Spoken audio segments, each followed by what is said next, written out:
Oh, fuck. I'm so sorry. I'm so sorry. I had the wrong switches on and this new system. So 3 times the charm, I guess. Let's go. Let's do it.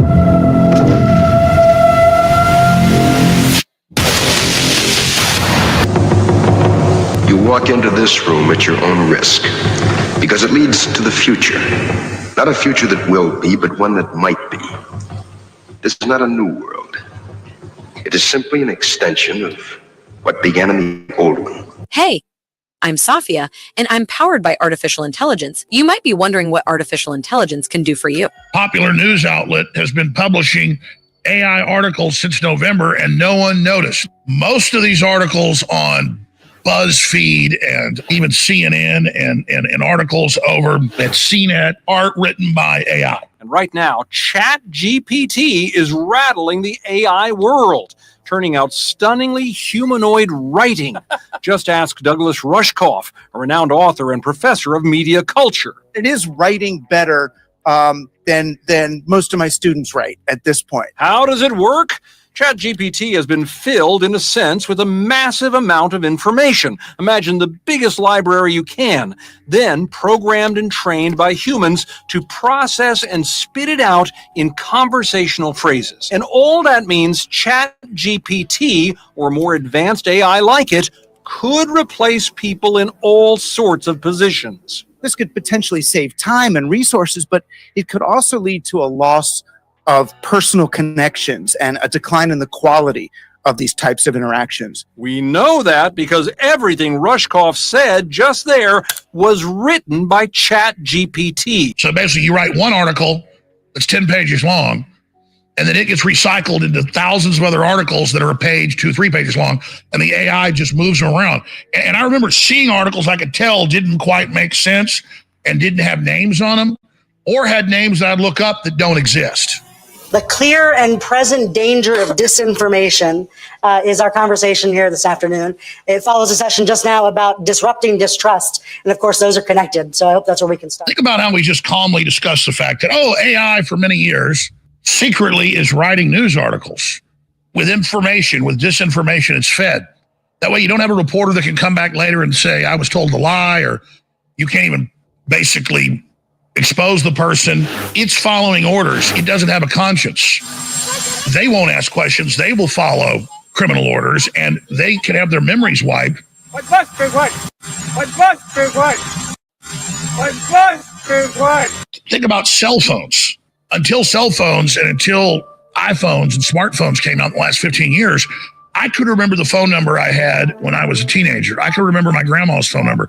I could remember some of my girlfriend's numbers, because I was trained, we were all trained, to commit numbers to memory. So once I dialed the number 2 or 3 times, I could remember that number. You couldn't write it down, but you could just punch it into the phone. It was mental memory, a form of like muscle memory. You go back to skeletons they dig up in ancient Africa, in ancient Europe, in ancient Asia. The people, they estimate, were twice as strong as they are today. And a man from 5,000 years ago in England, or a man from 1,000 years ago in Africa, or a man from 6,000 years ago in the Middle East was twice as strong as the average man today, just with their genetics. You are obsolete, Mr. Wordsworth. A lie. No man is obsolete. Now we're becoming softer and softer and softer, and the televisions and the dopamine and the smartphones on record have lowered the average human's attention span in the modern world to less than 14 seconds. The attention span of a goldfish is about 16 seconds. So what does it mean when humans are taken out of the equation? Well, it means we become, by action, obsolete. The narcotics that you call literature, poetry, essays of all kind, all of it an opiate. You have nothing but spindly limbs and a dream, and the state has no use for your kind. What qualifies as hate speech, as illegal hate speech, which you will have soon also in the US, I think that We have a strong reason why we have this in the criminal law. We need the platforms to simply work with the language and to identify such cases. The AI would be too dangerous. I tell you, I don't care.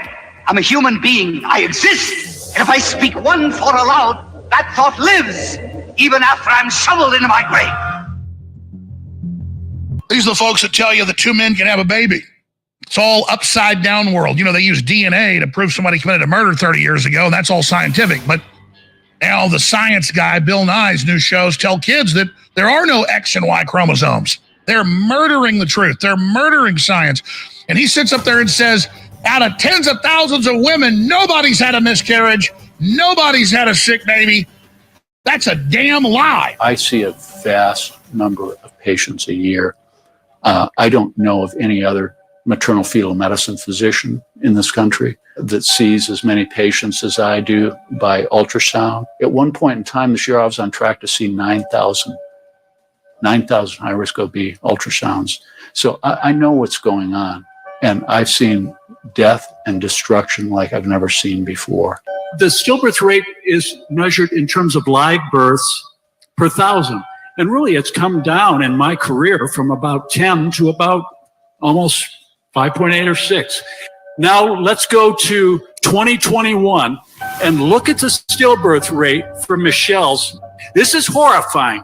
But if you take this death figure and you look at that rate at 29.3, that sigma that you're looking at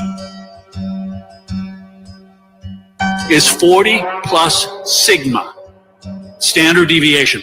Let that sink in. And what I've seen in my clinical practice has been a substantial, massive increase, unprecedented, in menstrual abnormalities prior to pregnancy, a substantial increase in infertility, a substantial increase in miscarriage, fetal death, and fetal malformation.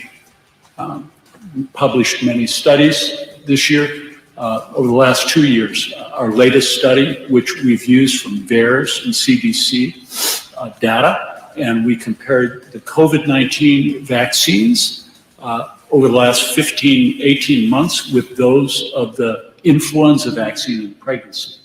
And what we've seen is catastrophic. What did Alexander Solzhenitsyn say about this? He goes, we know they are lying. They know they are lying. They know we know they are lying. We know they know we know they are lying, but they are still lying.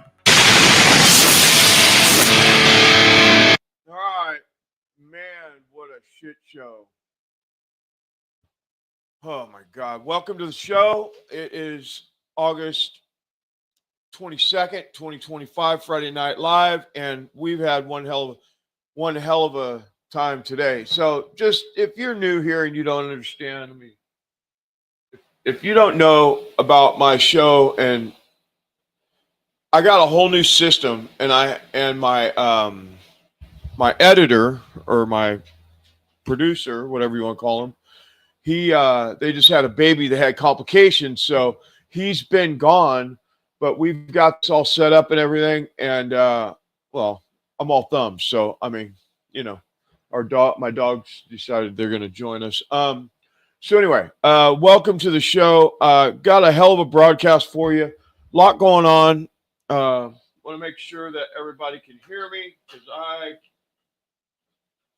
I got all this doubt going on right at the moment, because I don't know if you can hear me because I've had so much trouble with the system. So I'm going to check it real quick and make sure that we're good. And then we'll move on here, because I hate that part where, yeah, you can hear me. Okay, we're good. All right, I checked myself on Getter, so we're good. All right, so we got hella shit going on tonight. So we all know that Bolton got raided today, office and home, and we know that's going on, and we know that he's like one of the ringleaders for the deep state. We know that he was, put in there the deep state told Trump that he was the one to put in there national security, and then he was the one that was causing a lot of friction, along with Comey and those other clowns over there. Susan Rice was in the backfield doing all that stuff. We know this now, and the longer and the more we dig into this, the more we're finding out who all of the culprits were about all this stuff, the holdovers from Obama, and there were still some of them even there now. And you did hear, I'm sure, if you haven't heard, I'm going to tell you right now that Tulsi Gabbard let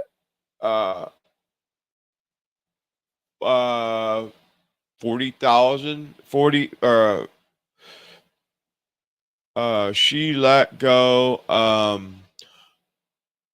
40% of her staff. That's what it was. 40% of her staff got let go yesterday, and or the day before, and cleaning house, doing a little cleanup work. There's a little bit of cleanup work going on. And when we think about that kind of stuff, we know, being out here and looking at it from all these different angles, we see more than Trump right up close to it gets. And there's been a lot of different people saying a lot of different things about Trump and how, they're not doing a good job. What we do know is they just brought in a new director, assistant director head, which we believe that, from all my sources, say that he's going to actually end up taking over for Cash Patel. They're going to get Cash Patel out of there. He doesn't have what it takes to be FBI director. And so Bongino is there right currently. This is just one from my sources. Bongino's there only until they can replace him. And there's a little bit of space between the Epstein files and that whole debacle and him leaving, or else he would have left when he took a few days off last month, when he was like, I can't do this. And the reason why for that is not about the money. It's about integrity. And whether you like Bongino or not, every time I've seen him on camera, he looks like he's a ghost. Looks like he's, he looks like he's being held hostage by gunpoint. And I think it's because Bongino actually has integrity, and Bongino actually wants to clean up the FBI and the deep state. And they're like, they're in a bucket of shit. And so Bongino's going to be gone within the next month or two, for sure by November, gone. And Cash Patel is going to be right behind him, and they're going to put this new person in, which is supposed to be, fire breather. So we'll see how that goes. Anyway, I just want to bring that up a little bit because there's a lot going on, a lot of things we're going to cover tonight. We're going to get started with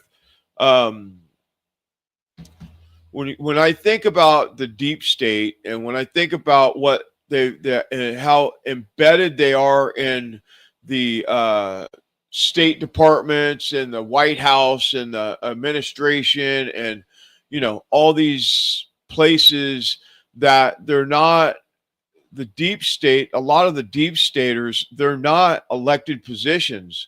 They're like just federal government positions, and they just hold over from one administration to another, and they're the ones pulling all the strings, giving them all the bad advice and telling this guy to go tell that guy to do this, to do that.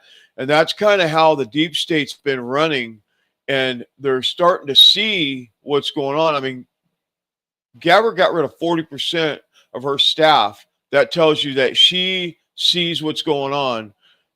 She's very smart. She's probably I'd say that she's probably one of the smartest positions, the DNI. I think she's one of the smartest positions that's in the executive branch, or the administration, because she is, definitely smart. Not to say that RFK isn't smart, or any of the other ones, Besset or whatever. I just think that there's something going on right now that's being covered up still. I still believe that. I know we covered it a couple weeks ago. I still believe that there's a little cover up going on. I don't know if it's because of Lutnick living next door to Epstein, or I don't know. I'm not sure. But what I do know is indictments are coming. I know that Bolton is just one of many. I know that checking my notes, I know that the raid on Bolton's place this morning at 7 a.m. was the first gotcha moment, and they're caught. And especially Bolton. Bolton was that one that warmonger, gave Trump bad advice every day of that he was in there until he finally fired him. Just like Milley and all those clowns, just bad advice. All they want to do is bomb people and start wars because they all get kickbacks on the money that's being spent for weapons. And, they're probably in with with all the different, now, why did that just do that? Anyway, yeah, so I don't know why they did that just now. We're going to fix it on the fly, though. That's what we're going to do. We're just going to go in here and we're going to, that's weird, dude. It's fucking weird how that just happened. Let's see. Oops, wrong one. Let's see how I do this.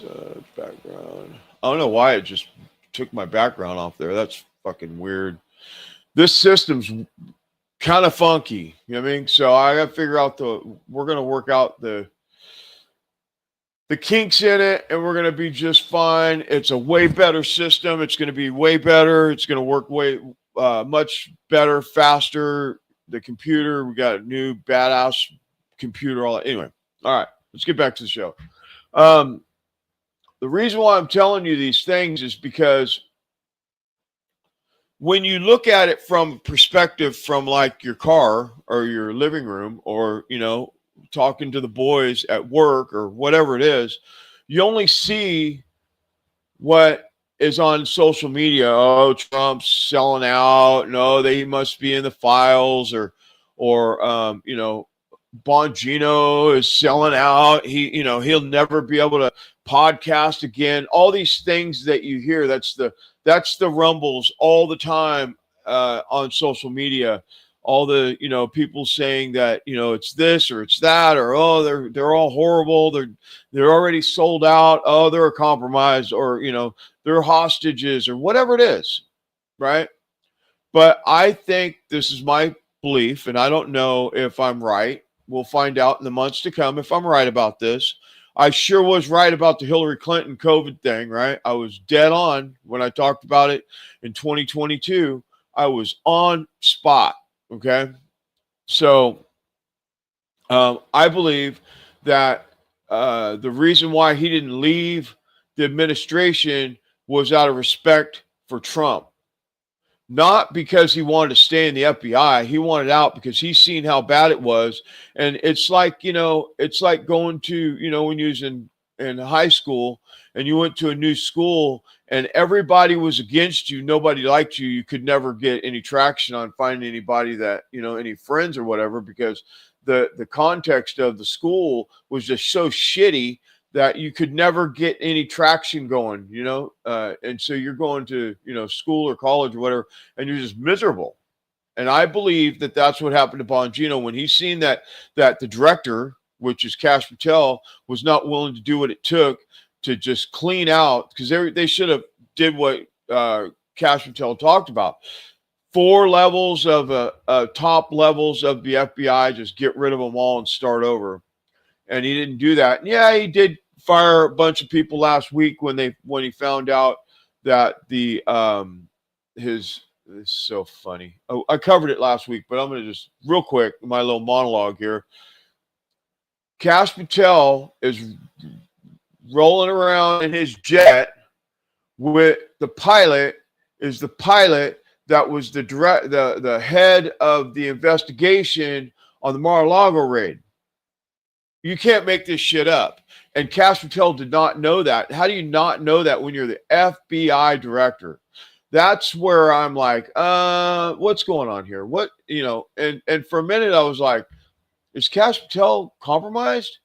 And then I started thinking about it, and I'm like, no, he's not compromised.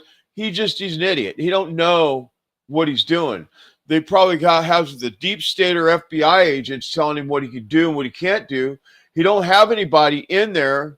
You think about the last FBI directors, they've all been horseshit. They've all been horrible. Every one of them, for the last 10 years have all been horrible FBI directors. We know that now because we have the information coming out about how they were all corrupt all the way down the line. So I really believe that he's in there and he doesn't know how to get any traction because nobody will give him any good information. And so he's stuck. And not only is he stuck, he's got a job to do. So he's attempting to do everything that he can to clean up this wreckage that's been going on for 30, 40, 50 years. But he's not able to do it because he don't have no support. And he's, I'm sure, I've never been an FBI agent, but I am sure that when you get to the FBI and after you take your hand off the Bible after you get sworn in by Bondi, they take you in the back room and tell you, now you can't any of the stuff that's going on from this moment forward, NDA, you're sworn to secrecy, whatever the fuck goes on here, you can't say nothing or you're going to be hanging from the tallest tree. I'm sure that's what happened because, look at what Bongino has not been able to come out and say anything or do anything. I believe that Bongino would let us know what was going on if he could, and he can't because he's under NDA. So that's where I think it's at. Now we'll see if I'm wrong, and I'll be the first one to come up here and let you know that when I am wrong. But I believe that they're caught in a quinkadink. They can't do shit about it because they're sworn to secrecy. But they know that the rot is so deep and so thick and so spread so wide that they can't do nothing about it because they can't really. And I was listening to Seraphin talk about it. No, not Seraphin. It was the what the hell is his name? Now I'm gonna have to look that up because if I don't look it up, it's gonna, one, drive me crazy, and two, I will not have the information I really want to have. So I'm gonna look it up while we're here. Because Alex Jones had this person on yesterday, and he was I want to say he was the FBI director. No, he was he was 25 years in the bureau as a attorney and he's like one of those people the people that's inside the FBI is advises all the people that ask questions, right? And he was actually was supposed to be the one that was supposed to be the director first, but when he told whoever was in charge of him getting hired that he would do exactly what I said, the top 4 levels of the FBI will get fired and I'll start over. They didn't tap him, they tapped Cash Patel. So I'm going to get that name right now in just a second. It's just going to take me a minute. I got to go through all these damn tweets. But I'll find it here in a second. Because I think it's important that we know who these people are and what they're.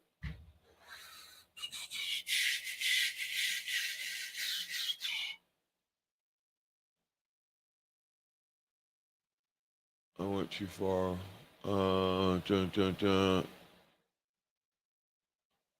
Oh, it was Seraphin, and it's Kurt Silduck. I can't pronounce his last name, but he is former high-level FBI agent.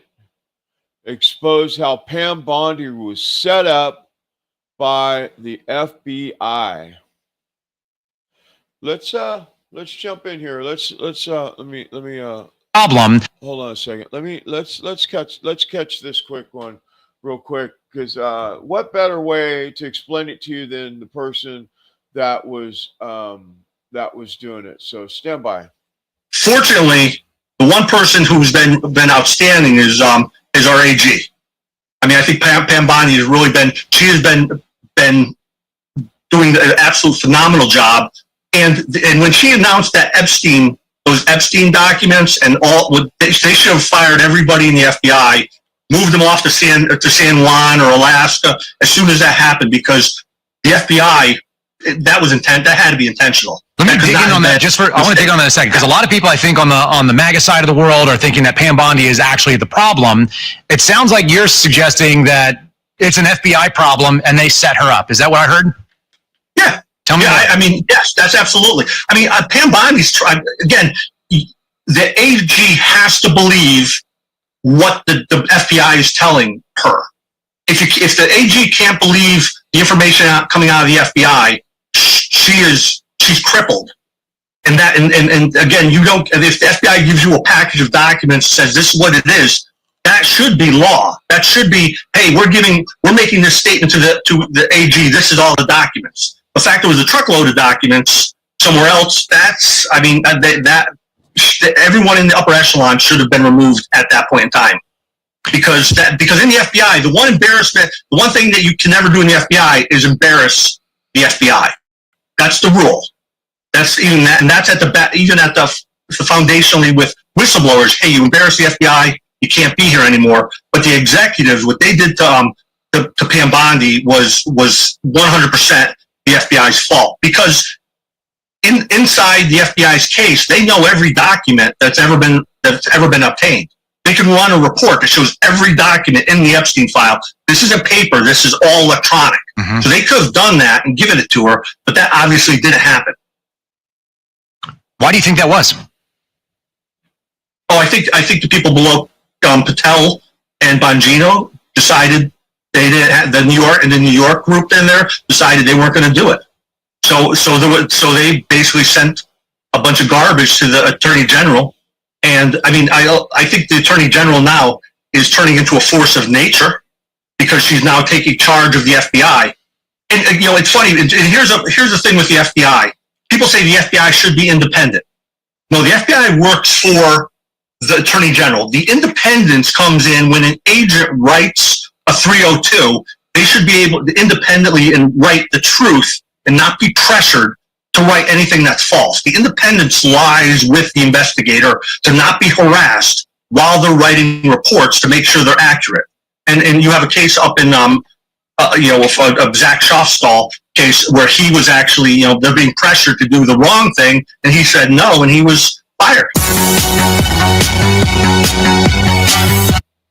Yeah, so I mean, that's I got something going on here. Hold on a second. Maybe it must be my earpiece, because my it looks like I'm coming in clear. So okay. So yeah, so that's what I mean. So this guy is a special prosecutor now, and he's not a prosecutor, he's an attorney for the FBI, and he has all these cases of all these FBI agents all these whistleblowers that were let go. That's who this dude is. Okay, he's in charge of all those dudes, the Serafins and the Boyle and all those people that were let go, whistleblowers. You heard why? Because you can't embarrass the FBI. You can't write a 302 and expect to keep your job. He was the only one out of the history of the FBI that was able to keep their job when they filed one of these 302s, which is like a whistleblower document or something, saying that there's something going on within the FBI. And so point being is this Kyle or Kurt Yeah, he was saying that you can't embarrass the FBI, and I believe this is my own. This is from all the research that I've done on this situation here. Is that Bongino's out? He already has resigned, I'm sure, and he's sticking around just until they get this new person in. What the hell is his name? We're gonna find out right now because it's gonna be right here. God, I wish I remembered his name. I don't remember his name. Let's see.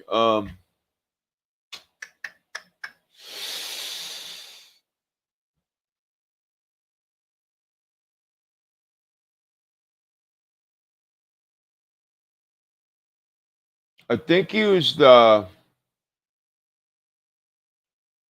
was it Montana? He's like an AG for another state. I don't know which one. I can't find it. I'm sure I'll find it when after the show, and then I'll be like, oh yeah, that's him. But he's supposed to be the one for the job. So let's hope that the FBI turns around after this little thing goes on, because this is the deal. If we don't get something done in the next 6 months and the midterms come around, we're in trouble. We're really in trouble. And I got some stuff on that we're going to cover here in a little bit about the truth about mail-in ballots. President Trump said that he was going to get into paper ballots and voter ID. He's working on that right now. And, Trump, man, when he says he's going to do something, that's one thing that I can guarantee you, that Trump will do what he says he's going to do. That's for sure. We know that. We know that Trump don't mess around when it comes to doing, what he says he's going to do. So anyway. All right, so where are we at? Let's see where we're going to go now. I hope I explained it well enough to where you have a little bit of information if you didn't have it prior to this. And please, I'm going to put my email in here. There's my email on the screen right now. That's my direct email to the. If you have information or you want to get into a dialogue with this, I would love to hear what you have to say. Maybe if I have it wrong, or you see something that I don't know, please send me a little message, man. Well, let's have a conversation. I don't want to get into send me a direct message on Twitter or on X, and because this stuff just gets lost in the DMs for me, because so many people have so many fun comments. So anyway, let's get into this. Let's want to cover this real quick before we get too far ahead, because I think this is important. Now, I've been covering the Lahaina, or not the Lahaina, the Palisade fire for several weeks, doing a little bit on it, and I just want you to remember what happened to Lahaina and how they went in there, and not only did they take the land or buy the land for pennies, China backed, through Oprah Winfrey and all that stuff. Bill Gates is involved in all that stuff. Soros funding and all that stuff. But they also lost a bunch of kids, like 1,000 kids. So anyway, let's catch this report real quick, and then we'll be right back in just a second. This is never forget what happened in Maui. Stand by.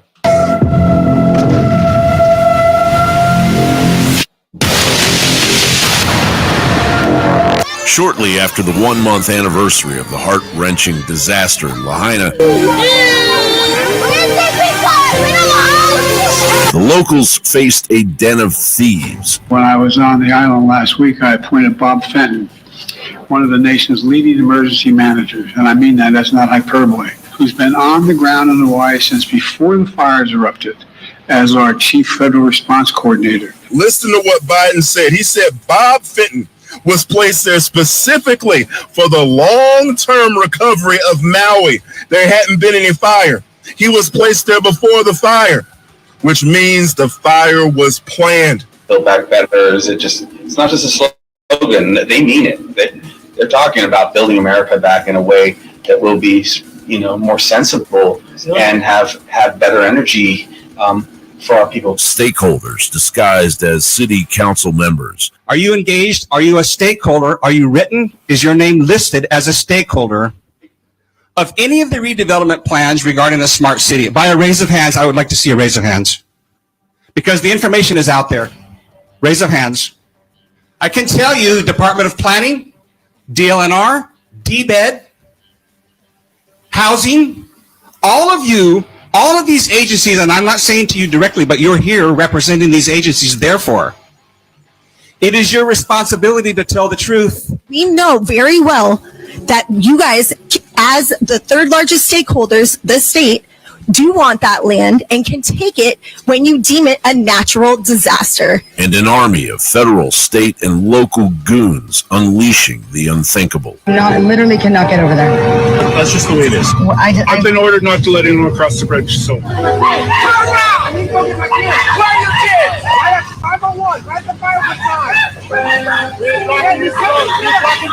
They sent all the kids home from school because of the wind advisory, and we found out yesterday that we lost a whole neighborhood of children. I'm talking 1,050 kids gone without a trace. They have absolutely no clue where these children are. It's like they vanished into thin air. The Hawaii governor had downgraded the horror, claiming that the number of people missing had dropped to 66, but the locals knew the awful truth. I think it's in 1,000, not hundreds. You tell me if it makes any sense. One child is dead. All that destruction that you see, one child is dead. Now they're saying only 66 people are missing. There are 400 plus people they can't get a hold of, which makes no sense either. You can see a bunch of school buses. These are the school buses that were taken away from the fire by military professionals. If you're looking for the children, they're probably somewhere in this general facility. This morning on the water in upcountry Maui, the first time toluene was detected in water samples taken from the Upper Kula treatment plant. The lab reports are from August 14th and 16th and detected trace amounts well below the federal and state maximum contaminant level of 1,000 parts per billion. Toluene is in the water. What they fail to tell you is that toluene is commonly referred to as TNT. Yes, the same TNT that you find in dynamite or explosives. While local propaganda attempts to brainwash the local Hawaiian people into not believing what their eyes see and their ears hear. There were some outlandish conspiracy theory claims being made and shared on social media.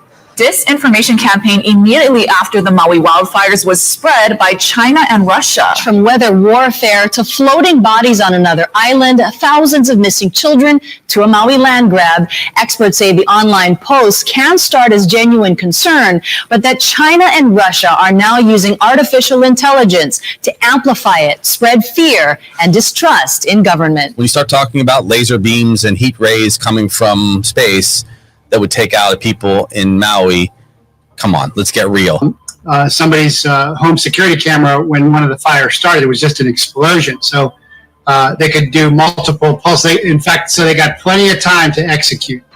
That's what you're saying, right? It takes about 2 minutes for a 1 meter wide burst to set fires over a mile.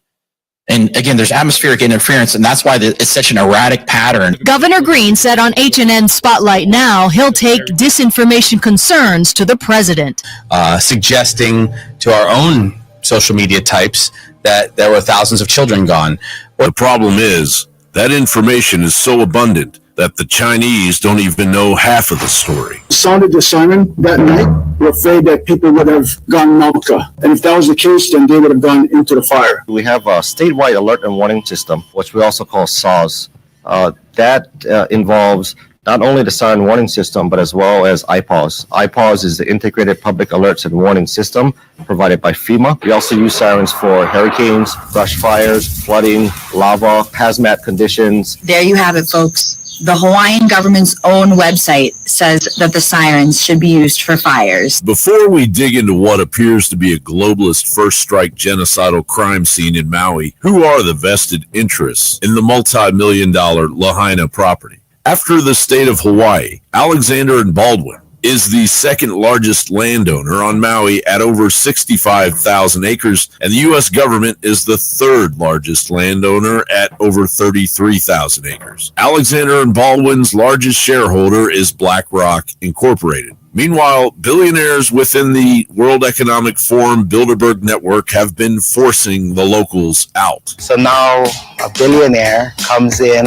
with his money, doing it by force, removing people out of their land. Mark Zuckerberg, to ensure his privacy, is trying to sue native Hawaiians that live in Kauai so he can steal their land and build a mansion, just because he can. There are feelings of both angst and excitement as Lanai residents prepare to welcome new billionaire owner Larry Ellison. Didn't take long before people who previously lived on Lanai were forced out of their jobs and forced out of their homes just because Ellison had a different vision for the future of the island. We asked the governor to amend the emergency proclamation to ensure that Chapter 92 Sunshine Law remains in full force. The governor should ensure that all decisions about the rebuilding of Lahaina are made in the open and with full participation of our Lahaina community. What have you heard of real estate investors already contacting survivors? It was actually like day 4 that people started reporting that they were getting calls, actually from Maui realtors. But there was a press conference just held, I believe, yesterday. I'm going to have to catch up on it, where they did said that there was many developers there that were saying they should void the permit process. And Hawaii has an extensive permit process. To build anything here is like, it's like pulling teeth. Governor Josh Green has saying he's going to put a moratorium on selling because he's trying to, I think, take the light off of him. But we know that something, it's more nefarious going on. It's important that we're honest about this. People have been fighting against the release of water to fight fires. He suspended the water code in Lahaina due to the fires. He's suspended certain other provisions of law in the housing proclamation. And in his comments on Monday, he specifically alleged something that I've never heard to be the case, that people are fighting against the provision of water for firefighting across Hawaii. The deputy water commissioner had allowed millionaires and developers to divert that water to themselves. The same water that wasn't used for 5 hours to fight the fire in Lahaina. Reportedly, new permit applications that locals had been fighting for and won were due to be submitted the day before the Maui fires. We all need water to live, but it requires true conversations about equity, like water equity. The minions of Agenda 2030 immediately descended as locals report that those whose homes survived are being given eviction notices while developers in league with insurance companies circle the ancestral village of Lahaina. That's a whole group of people that would have to get to do that. The landlord had to go to the court, file the petition, and then manage to get that done in under a week, and we can't get aid. And what's more frightening is, FEMA. And what we fear with these land grabs is that they're going to go in and they're going to just declare the land uninhabitable.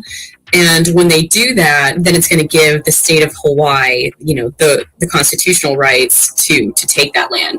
Now the ball is in the court of the globalists. You must prove to the people that this wasn't a premeditated genocide of the native people of Maui and a Pearl Harbor-style attack on the United States of America. Because all signs point towards a full-blown land grab by BlackRock, the World Economic Forum, the United Nations, and the American government in order to jumpstart Agenda 2030 and usher in the technocratic smart city nightmare. John Bound reporting. Yeah, that's super sad, man, that we can't even have land in our own country that doesn't get, because they wanted to put they were talking about hotels back in 2018 and 19, or maybe it was right around there somewhere, and attempting to push people out of Lahaina because it's really high end property. I mean, it's one of the, I think it's the maybe second most expensive property in the United States is that coast right there. And it's interesting because the same thing happened in California with the Malibu area fires. Like there's some people I was told somebody I was talking to somebody couple days ago, and they were talking about how only people that were billionaires or really rich multimillionaires were able to rebuild their properties, and everybody else was told that the permits are pending and they couldn't build because permits. And something about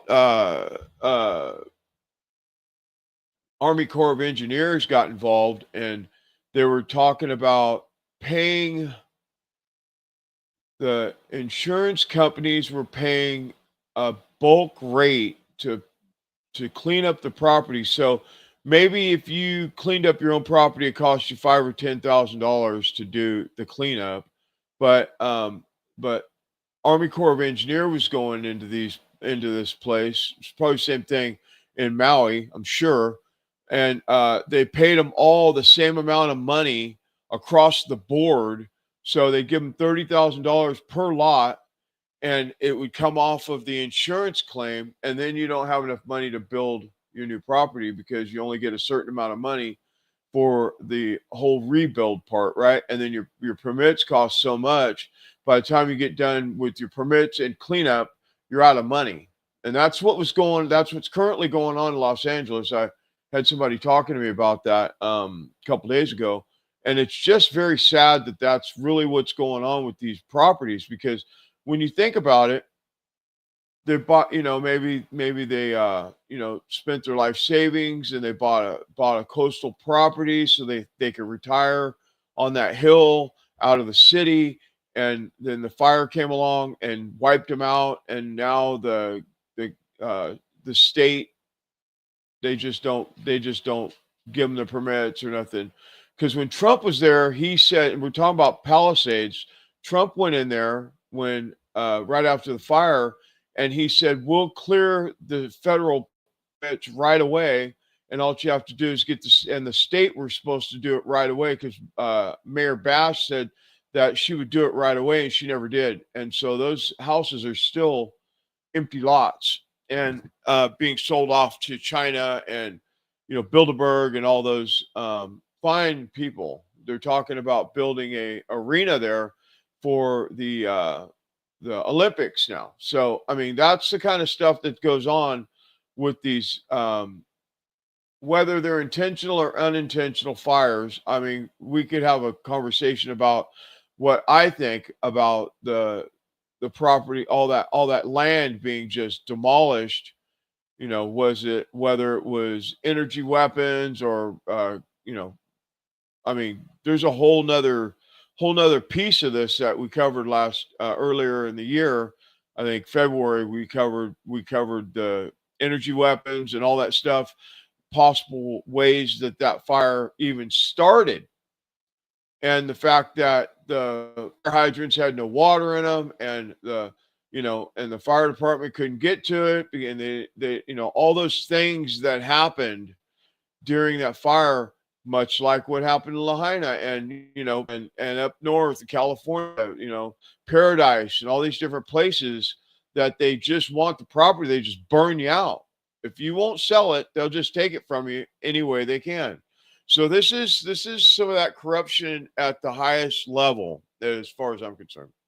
So anyway, I spent way too much time on all that, and we're gonna have to move on here. So wanted to talk about this thing with Trump and what they're really doing. So we got DNI getting rid of 40% of the staff. We're going to cover that. We'll cover that right now in just a second. She literally was on I don't know, Newsmax. Let me see if I can pull this up here. Hold on a second. Let me see if I can. I started here.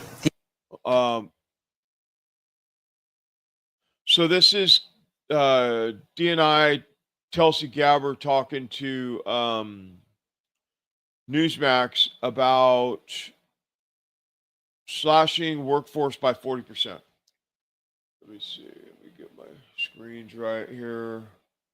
I don't like that, the way that looks. We're gonna change it right now. We're doing shit on the fly right now. I'm just gonna do it like that. There we go. That's much better. All right. All right. Let's do this. Stand by.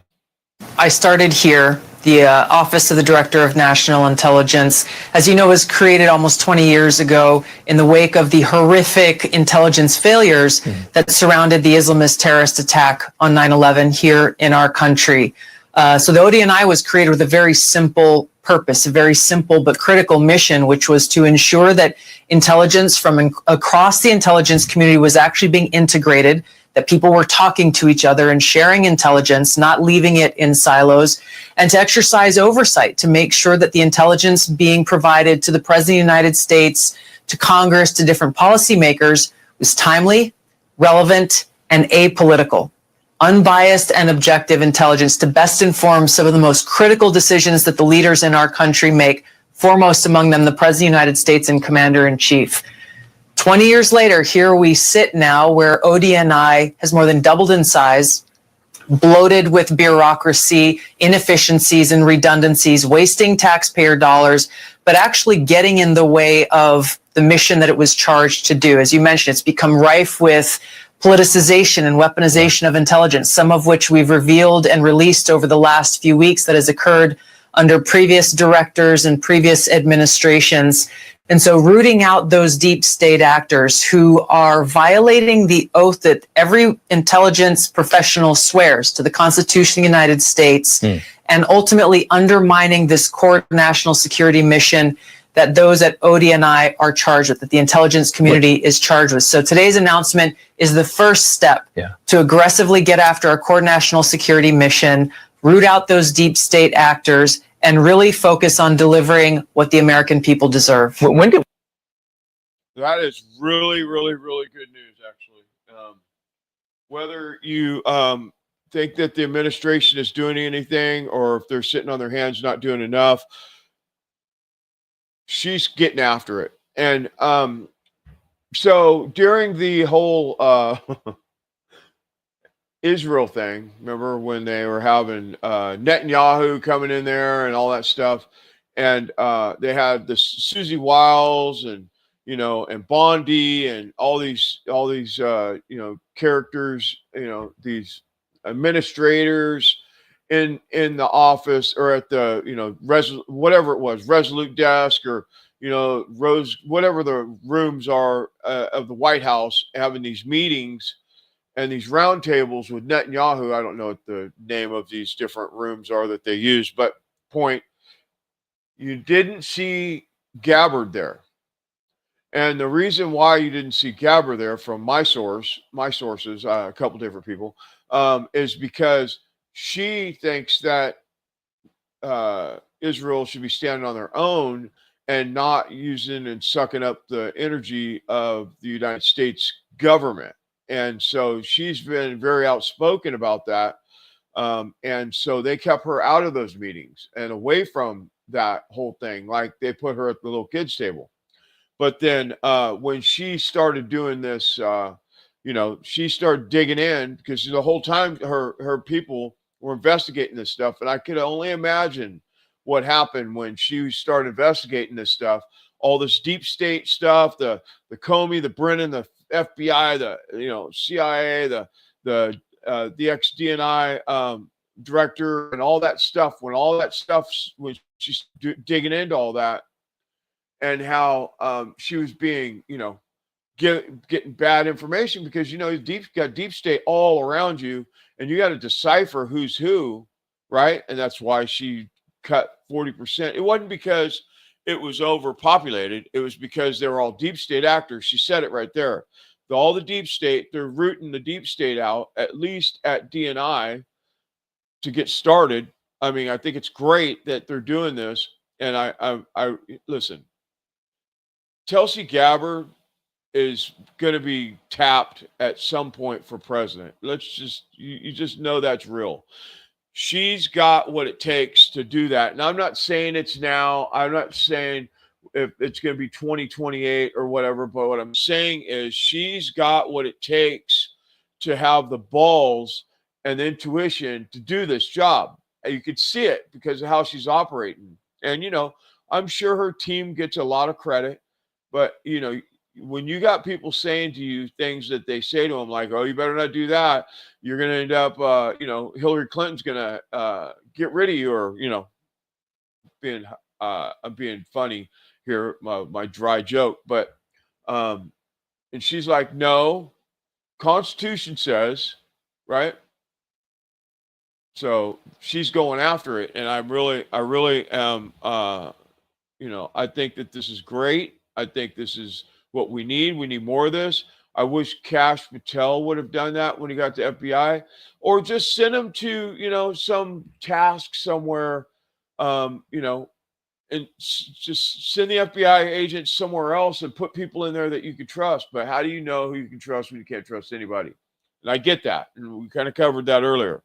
But so I'm excited about what's going to happen because, if we don't do something about it now, we have a year and a half, just under a year and a half. I think it's 215 days Trump's been in office, something like that, right around there. Maybe a little bit more, maybe 219 or 215, right around there. Anyway, so just over 7 months in office, and we have a short time before the midterms to get all this stuff handled. Voting fixed, voter ID fixed, FBI, the CIA, DNI. I mean, all these places, all these departments that, how do you say it? What's the right way to say it? That come after you, they embezzle money. They do all the stuff, right? They just do all this shit all the time. And so her starting here at this point, I think it's really, I mean, she probably should have a food taster, but because, the deep state's deep, the deep state don't fuck around either. They will get rid of you. So anyway, all right. So we're going to jump into this. Yeah.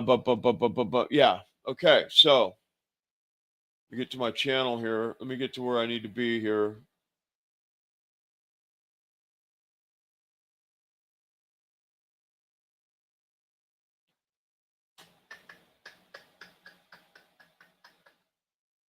All right, let's see. They moved on me. Let's see. Let me get into this here. All right.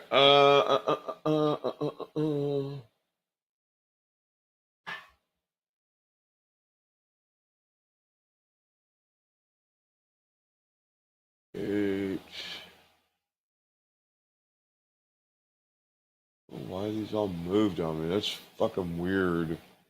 Well, they did that.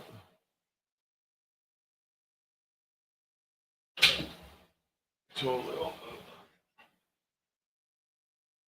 moved.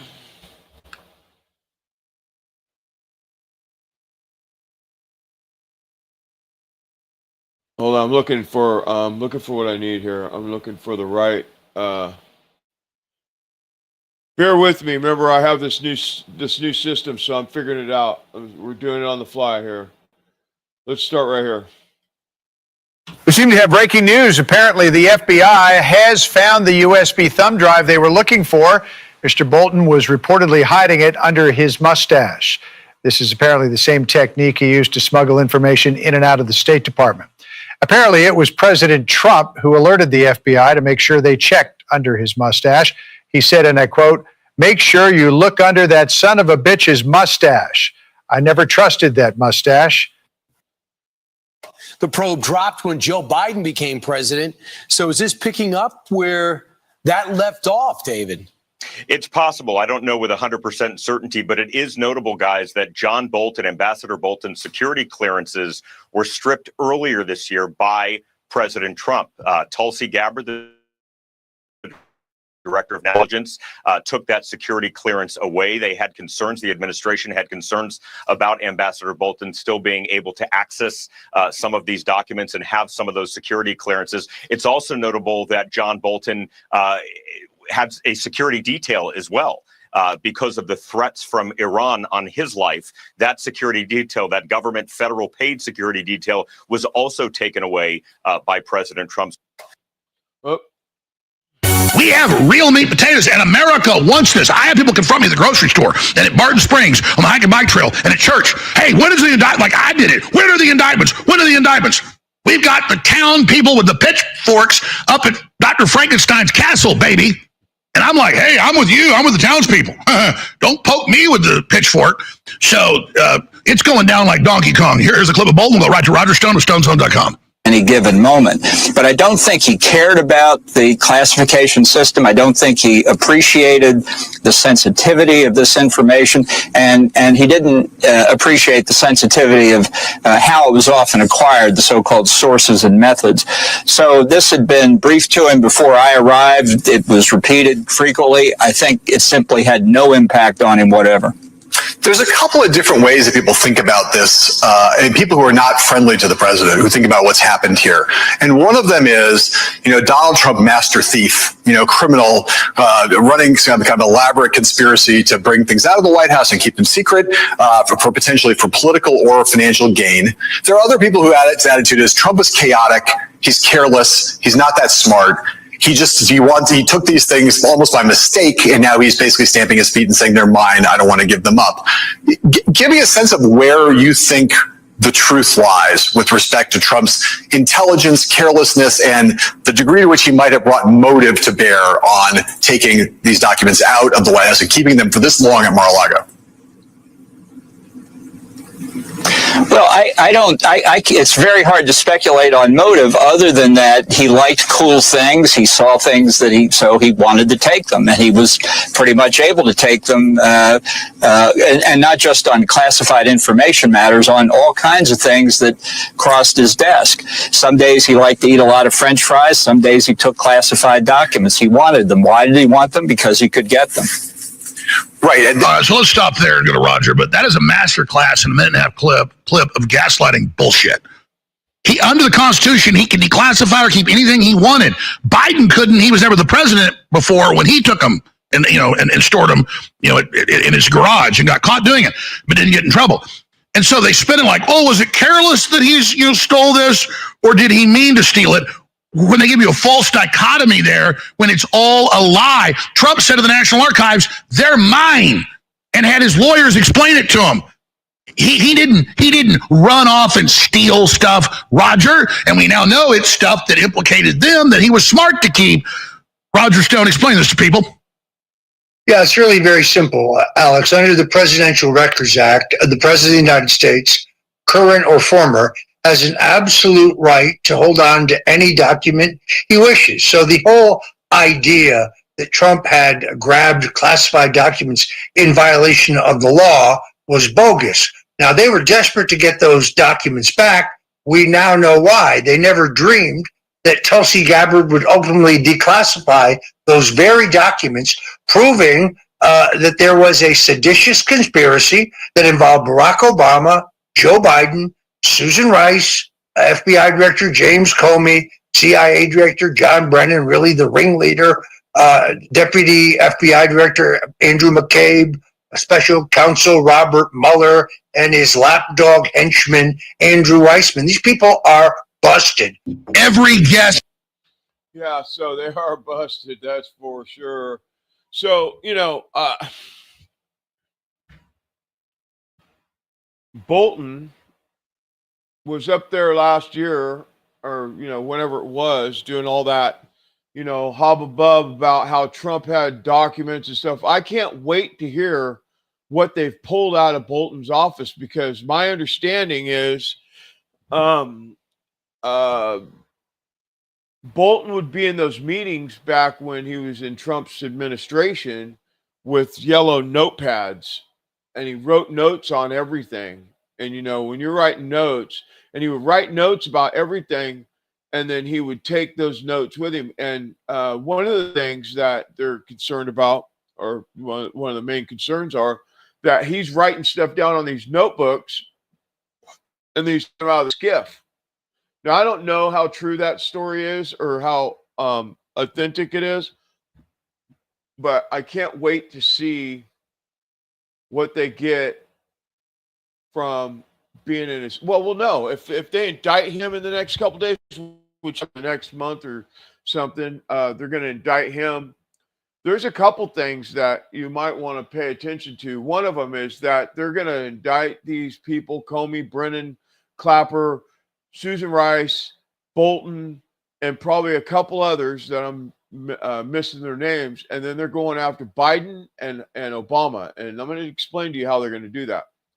They're going to impeach them, right? They're going to impeach them, and then take their presidential, once they impeach their presidency and demote them from president, then they lose their presidential immunity, and then they're going to, indict them for crimes against humanity or whatever, treason or whatever the charge is going to be. I don't know.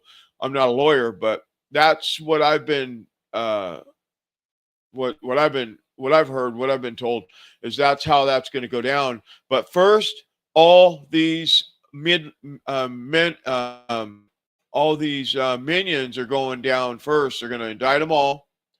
They're going to bring them all in, and then they're going to, after they get those, they're going to go after the two presidents and the president and the vice president that was in charge of Russia hoax and all that stuff, because it's super clear now. I mean, where maybe you thought maybe back when it was going on, my screen's all blurry. When all this was going on back in 17 and 18, when they were hauling Trump up in here into the House for impeachments and all that stuff, that like, oh, Trump's just, he's just, blah, blah, blah, whatever the hell they were saying, now the deal's in. Now they're caught. Now all the details of how's that go? When you commit a crime, you're only safe if you're the only one involved in the crime. So one's going to flip on the other, that's going to flip on the other, that's going to flip on the other, and that's going to flip on the other. And that's going to be how that's going to go down. So they should start with Clapper. I thought that they should have started with Clapper. I thought he was going to be the first one, because you just look at him and he looks weak. Anyway, all right. So moving on. Where was I at here? Let me see where I'm at here. Oh yeah.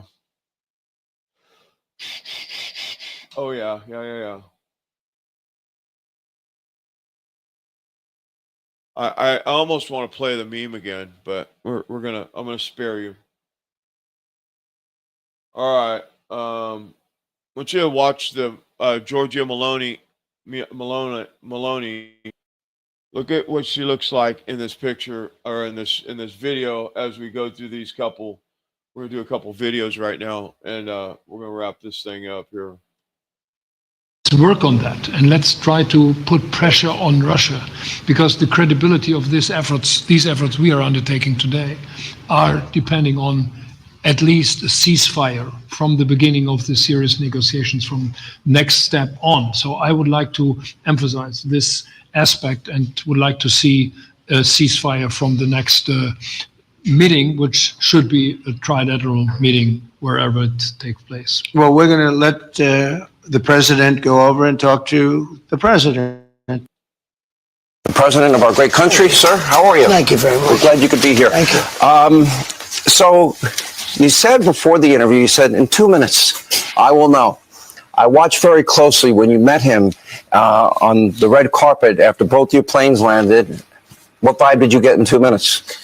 Well, I always had a great relationship with President Putin, and we would have done great things together in terms of, their land is incredible. The rare earth, the oil, gas, everything, it's incredible. It's the largest piece of land in the world as a nation by far. I think they have 11 time zones, if you can believe it. That's big stuff. But we would have done a lot of great things, but we had the Russia hoax, which stopped us from doing that. We would have done so great. But we had one of the great hoaxes. I mean, there were others, like the election itself, as you know, as you covered better than anyone. But it was a rigged election and a horrible thing that took place in 2020. But we would have had a great relationship, but we did amazingly well, considering, you know, he would look and see what happened. He would think we're crazy, you know, with the made up Russia hoax. So we had something very important, and we had a very good meeting today, but we'll see. I mean, it's, you know, you have to get a deal. We agreed on a lot of points. I want to see people stop dying in Ukraine, and that's what's happening. We're losing 5, 6, 7,000. They're Russians, mostly Russians, and they're Ukrainian soldiers. There's some people dying in cities and towns where they're trying to blow up missile manufacturers and other things in some cities. I don't know if you know what's going on there, but there are a lot of people dying. And if we can end that war, it would be very good. And I was very happy to hear him say, if I was president, that war would have never happened. Mr. President, that was my next question. He said at the joint press conference that and you have said this many, many times, and he confirmed for the world today, that if you were president, this wouldn't have happened. Did any of the specifics come up as to why he said that? It did. It doesn't matter at this point, but that this war should never have happened. You know, a lot of wars should never have happened. There was stupid things go down and the wrong people are talking, but Biden was a terrible president in so many ways. He should have never let it happen. And it did. There are millions of people killed. I mean, it's the worst thing since I see everyone saying worst since World War II by far. There's nothing even close. But we had a very good meeting today, and I think a lot of points were negotiated on behalf of Ukraine and on behalf of, you know, the whole NATO situation, where we're dealing very well with a lot of foreign countries that are great, European countries. Look, as far as I'm concerned, there's no deal until there's a deal, but we did make a lot of progress. The meeting happened back there. It was just very unusual, atypical, and I think we're all awaiting, you know, the readout, because the way that it felt in the room was not good. It did not seem like things went well, and it seemed like Putin came in and steamrolled, got right into what he wanted to say, and got his photo next to the president and then left. Of course, that is only the piece of the picture that we have right now, and certainly President Trump, who is the host and who is the president, would not want to, I think, enable something that would make him look weak. But we are eagerly awaiting to hear the background on that. And I will also note that we didn't see any sort of scowls on the faces of the likes of Steve Witkoff or Secretary Rubio or any of the other members of the U.S. delegation. And I think had it been concerning, we might have seen something there. But just to paint a picture for you of in the room, how it felt, what we're wondering about, what we need to know to put the pieces together and fully understand what we all just witnessed. Yeah. They have unsuccessfully tried to take down the wrong person. He's absolutely going to come back with full vengeance the next time around. Think about what 4 years of a retribution presidency might look like. Our Constitution really does give the president tremendous power to destroy. This will be something we could never have imagined. Now the gloves are off. Some of Trump's close political allies told him they are working on figuring out the identities of the FBI and DOJ staff and forming lists. I will direct a completely overhauled DOJ to investigate every radical DA and AG in America for their illegal, racist enforcement of the law. If the deep state is destroying our nation, but the tables must turn, and we will quickly destroy the deep state. We know where the bodies are buried. There are a lot of people out there that have done some very, very evil things, very bad things, I would say treasonous things against our country. People that have done such harm to our country. I've been looking at them for a long time. He could order the investigation and prosecution of individuals who he sees as enemies. Put them all in jail where they belong. You gotta get tough and smart, and you have to fight fire with fire. You can't allow this to go on.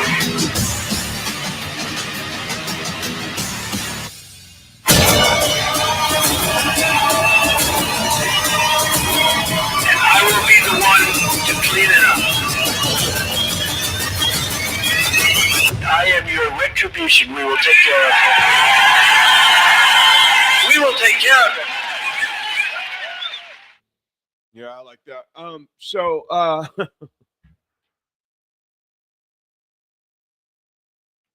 You know, when you see a news reporter do that, and you know, and I know that we're almost like used to it, or it's kind of a programming note that we always get the left-wing media, how they play it out. You know, oh, we don't know for sure, but you know, he got steamrolled. Trump has not gotten steamrolled by anybody since he's been in office, period. You know, and when I think about that, how they do that sort of thing to, you know, because you know, the whole idea is to spin a narrative so that, because remember, for the last 8.5, 9 years, it's been Russia hoax. Trump's you know, Putin's puppet and all that stuff. That's been going on for as long as we can remember, and since Trump, you know, before he became president, they were doing that whole thing. I know they really picked it up after he became president, made it some big old ordeal. But even a person that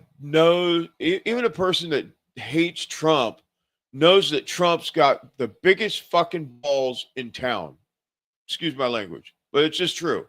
Trump is not getting steamrolled by Putin or Zelensky or I don't know. I'm kind of on the fence about how he operates with Netanyahu, and I don't know why it's like that. But seems like he's a little bit softer with Netanyahu than he is with all these other leaders. But for the most part, I think that I don't believe the 3D chess or the 6,000 D chess thing. I don't believe that. But I think that he uses like chess moves with certain people, and I think one of them's Netanyahu.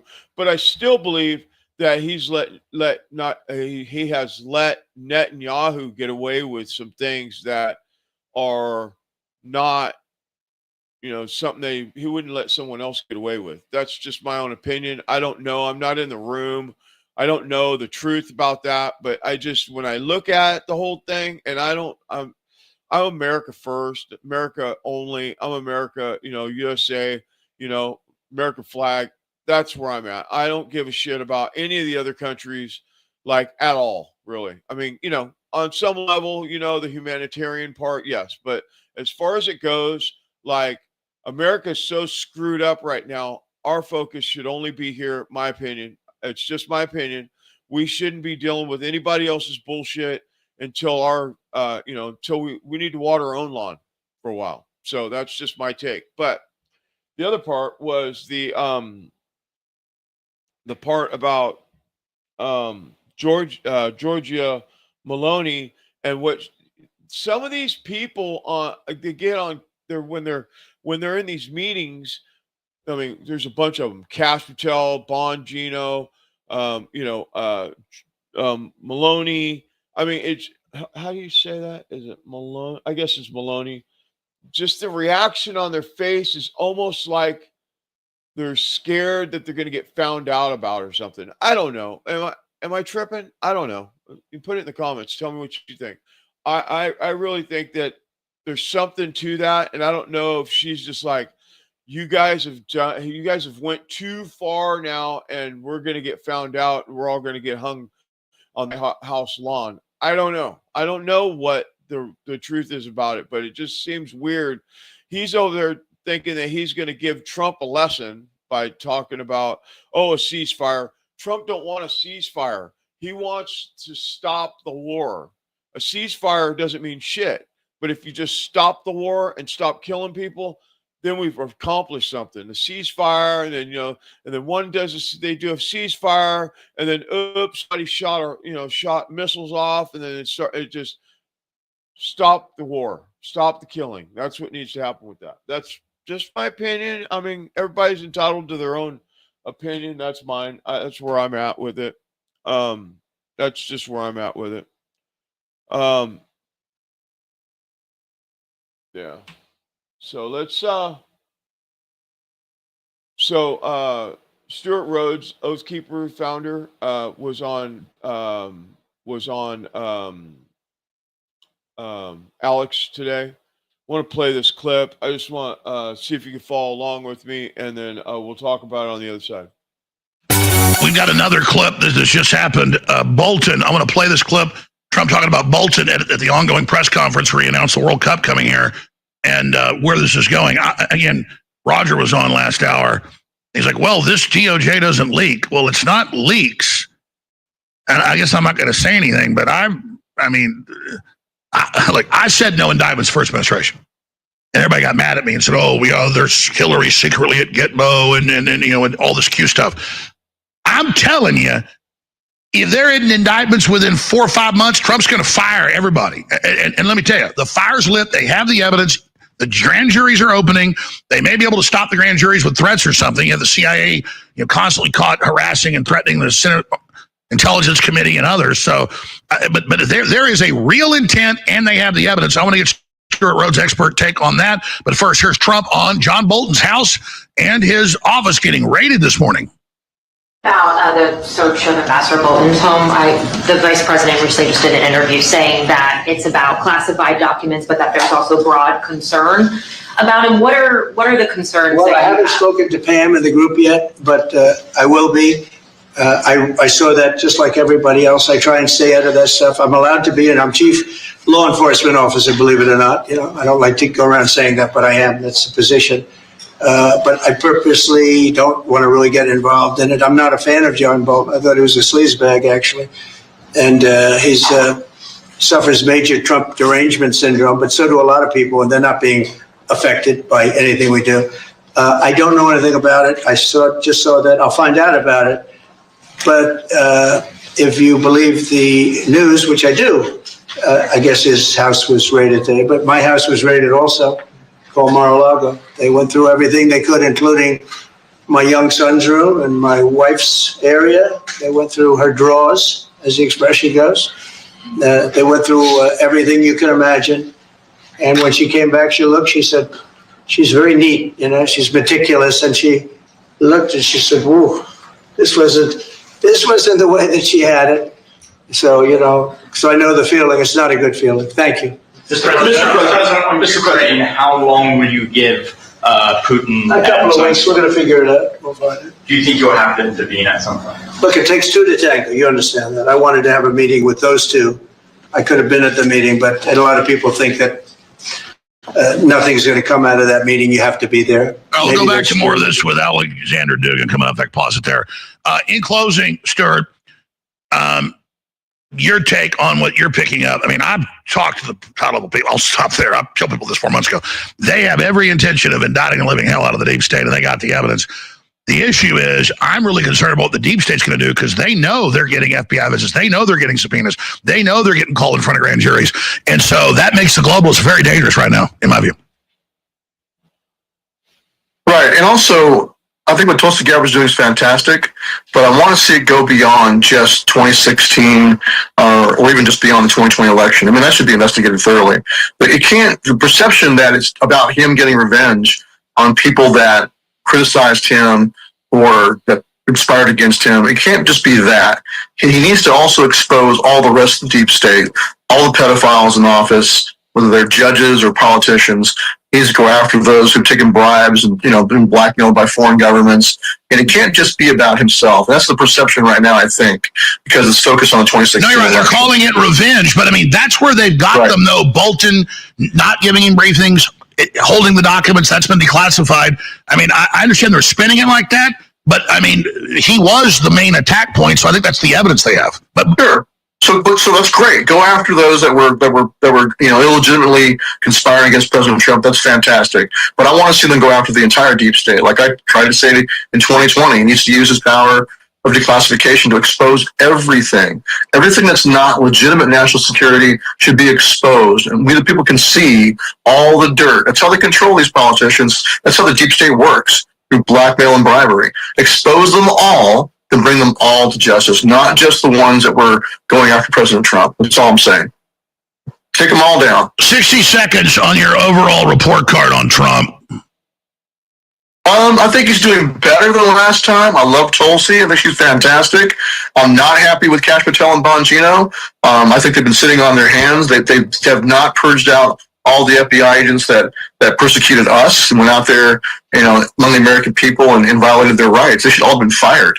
So if like 5,000 agents went out there and assaulted us and not just J6ers, but anti-abortion protesters, anybody who didn't like boys and girls bathrooms, they're all being investigated and harassed, and some of them indicted. So those agents should be fired. I'm not happy with that at all. They finally fired Jensen only because the base got so pissed off at them promoting him. So I think they've been dropping the ball. I think Pam Bongi's also been dropping the ball. And I want to see, where's the Loudermilk committee? Where's the committee in Congress on J6 to show all the inside baseball, all the manipulation and setup on J6 should be exposed. And the 2020 election, which was a coup, needs to be exposed also. And all those should be brought to justice. That was an actual conspiracy to commit insurrection in 2020. They did that. They were doing such a conspiracy. So they should be brought to justice. And the 2020 election being stolen needs to be rectified. If not, they'll do it again. Well, I can tell you, Gabbard released is to go after all of them. I agree. Well, Gabbard released the documents where China was involved with the mail-in ballots and all that we all reported on 4.5 years ago, and that the FBI covered it up. So I'm told it's in all of that. They're going after, but they're going to get them, whether it's mortgage fraud. They couldn't get Al Capone on murder. They got him on tax evasion. They're going after him any way they can. And like Ed Martin got $1 billion and 800 plus employees. He had to vet them and get them ready. Now the train's rolling. Stuart Rhodes, how do people find the work you're doing?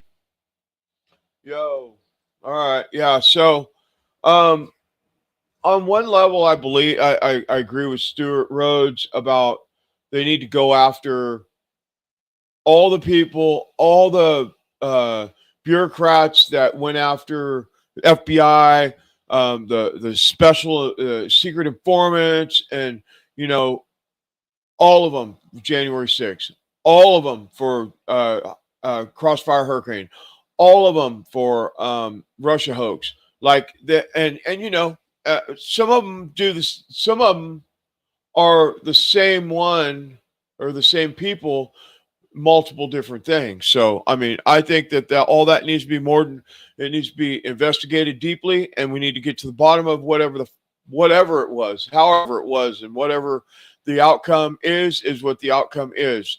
And it needs to be tried in a district that isn't left-leaning liberal judges like D.C. Need to keep it as far away from D.C. as possible, and we need to get to the bottom of it and find out exactly what in the hell happened and the truth. Because if we don't, it just happens again, and then they'll be kicking our doors in next. You know what I mean? My biggest fear is me having this broadcast.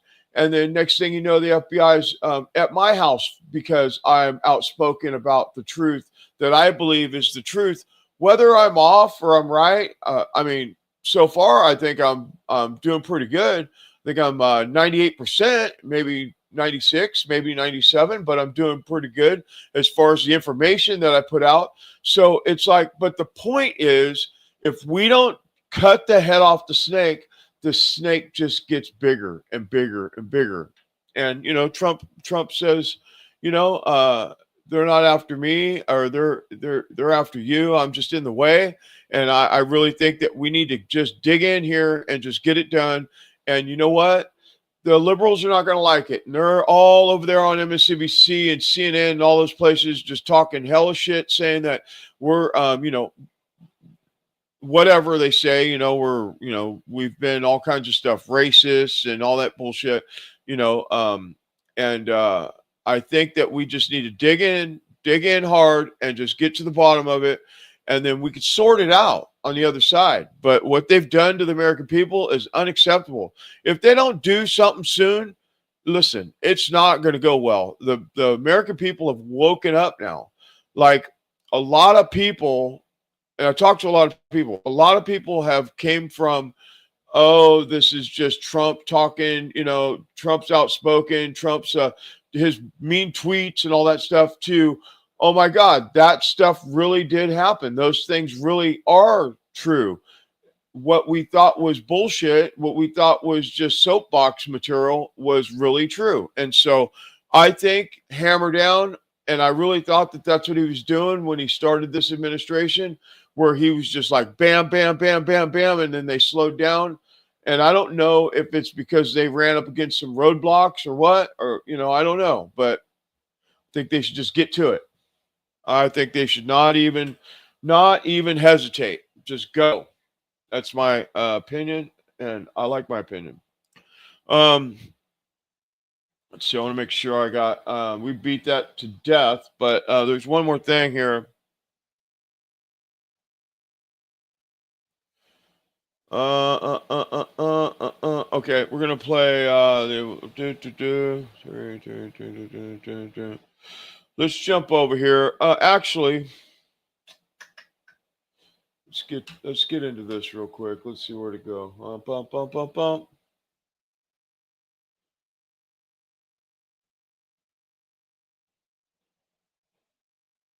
Okay, we're gonna stay in this lane for a little bit longer, and then we're gonna move on to some other geopolitics. But for right now, let's get to this. Stand by.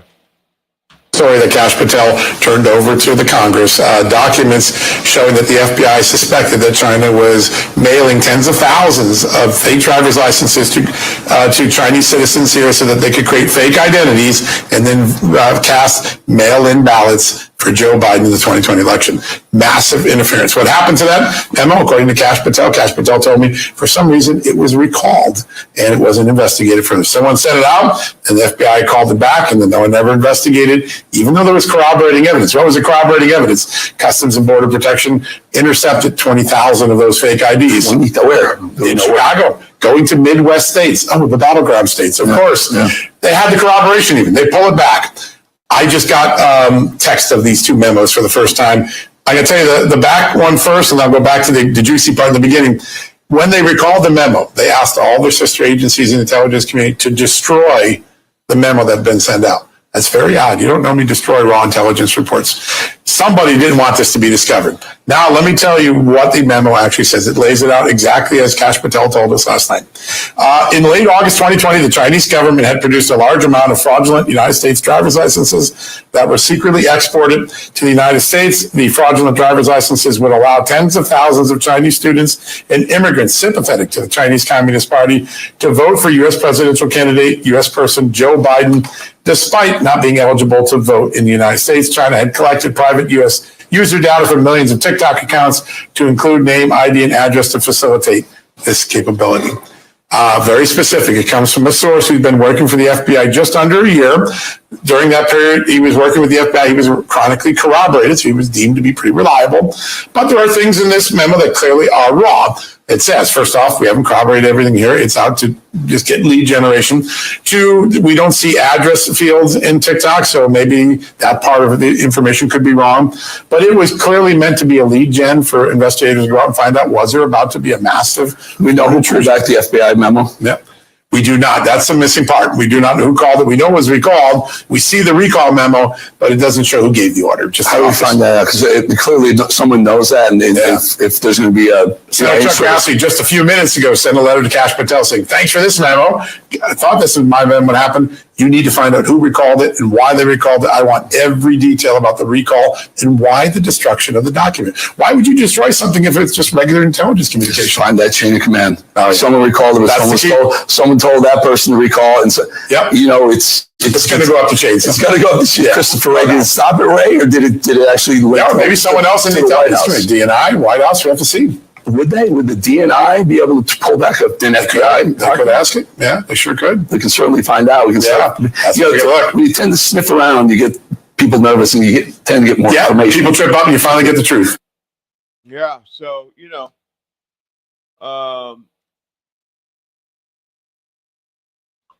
China sending IDs, fake IDs to the United States for voting. Now, I know that in some states you don't need ID to vote. You don't need ID to register to vote. But then there are other places where you have to have ID to vote. And so that was one of the things that they were doing. Now, Trump's talking about voter ID. You have to have an ID to vote. He's not going for that. Oh, all the blacks should be, not going to be able to vote because they don't have ID. That's bullshit. It's state law, federal law that you have to have an ID or a driver's license if you're 18 years of age. It might even be 16, but for sure 18 years of age and older, you're supposed to have valid ID to do anything, vote, go on the street. So we'll see how this turns out here. But where to go? This one. Let me get this other video, and this is where he's talking about Trump is talking about getting us back to paper ballots.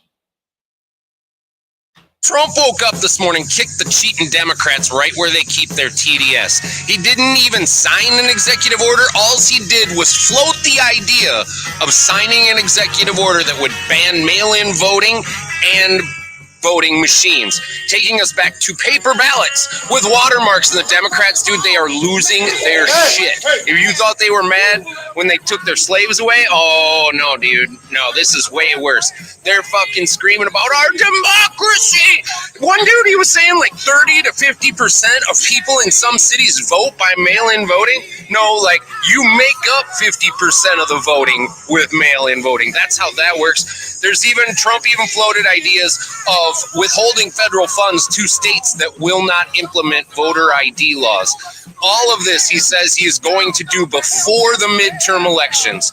That'd be a red wave of liberal fucking tears on that one, dude. They would just get slaughtered. Even if you just redistrict shit out fair, this is going to be far worse than any of that. And they're fucking livid pissed. They're more mad about this than having all their money laundering operations shut down in Ukraine today. Yeah. These are good days. We're winning. Good luck to you all. Long live the Republic. My dog decided to go out and try and jump over the fence right now. All right. So again, the voting thing is a major thing. You have the mail-in ballot thing is a major thing. They're talking about getting rid of that altogether, banning mail-in voting all the way. That the only way that you can use a provisional ballot is if you're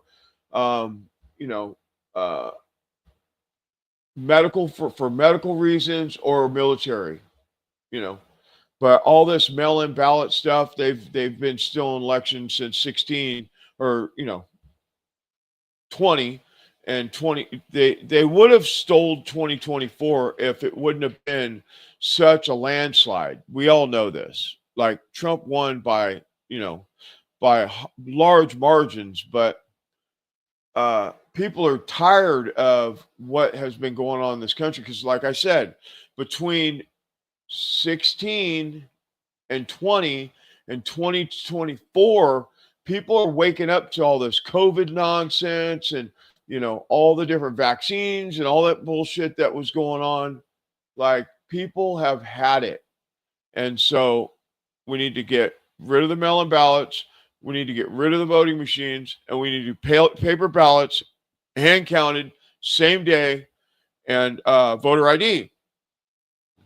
Then we could say, oh, we had a fair election. Because without that, you can't say that it's a fair election when they're bringing ballots in the middle of the night in vans and trucks and stuff. It's ridiculous. And so, I mean, I know that the liberal is going to say right now, well, hey, the Republicans started this whole thing with the cheating ballots and all that stuff. And I understand that there was a time when the Republicans were doing the shiesty stuff too, because that's what these lifelong what do you call them, bureaucrats, or do you call them politicians, lifelong politicians that have been in office for 50 years. The only way that they can win over and over and over because they don't have any results in their state is by cheating. And we know that. We want to get rid of them. I think the next thing we should do is get term limits, like absolutely term limits, to get rid of all these people. So that way, when they do vote, or when they are in office, they're going to vote for the people, because they're going to be the people in 6 years or 8 years or 10 years or whatever that is. And then they'll vote differently, because right now they vote what's best for their pocket, what's best. It's not for their constituents, it's for them. They vote in order to continue to add money to their coffer. That's what's going on. It's just the truth. Or they're voting because they got caught with some little boy or some little girl, or you know what I mean, and they're compromised and all that stuff. So we got to get rid of all that stuff. And I think that should be on the ballot. That's what I think. Term limits, let's get rid of it all. All right. So, all right, we're moving on here. We're going to move away from that stuff, man. So, you know that D.C., Trump has released the National Guard and other agencies into D.C.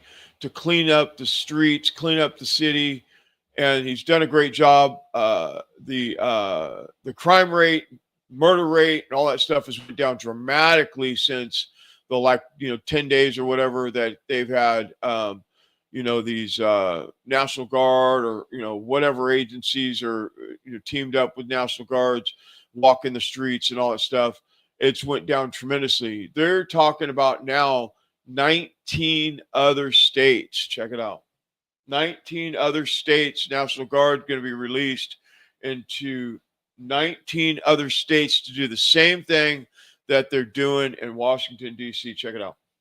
And tonight, 1,700 National Guard troops are now set to mobilize across 19 states over the coming weeks. They are going to help Homeland Security execute a sweeping federal crime and immigration crackdown that is underway now. The order is effective August through mid-November, Fox News is learning. And a U.S. defense official tells Jackie Heinrich and Liz Frieden the National Guard being mobilized will effectively serve as a support pillar. That's pretty cool, actually, when you think about it. That they're going to just continue it, because there's been all that hubbub about they're what do you call it, federalizing the streets, and that's police state and all that stuff. Well, I mean, I guess it could be used the wrong way, but when you think about, we don't go to the city, okay? We don't go to the city. We don't go to the city. I mean, I go down there and shoot some video, because we're in the outskirts of the Sacramento area, the state capital. And I go down there and shoot some video and interview some people from time to time. But for the most part, I don't go to the city. It's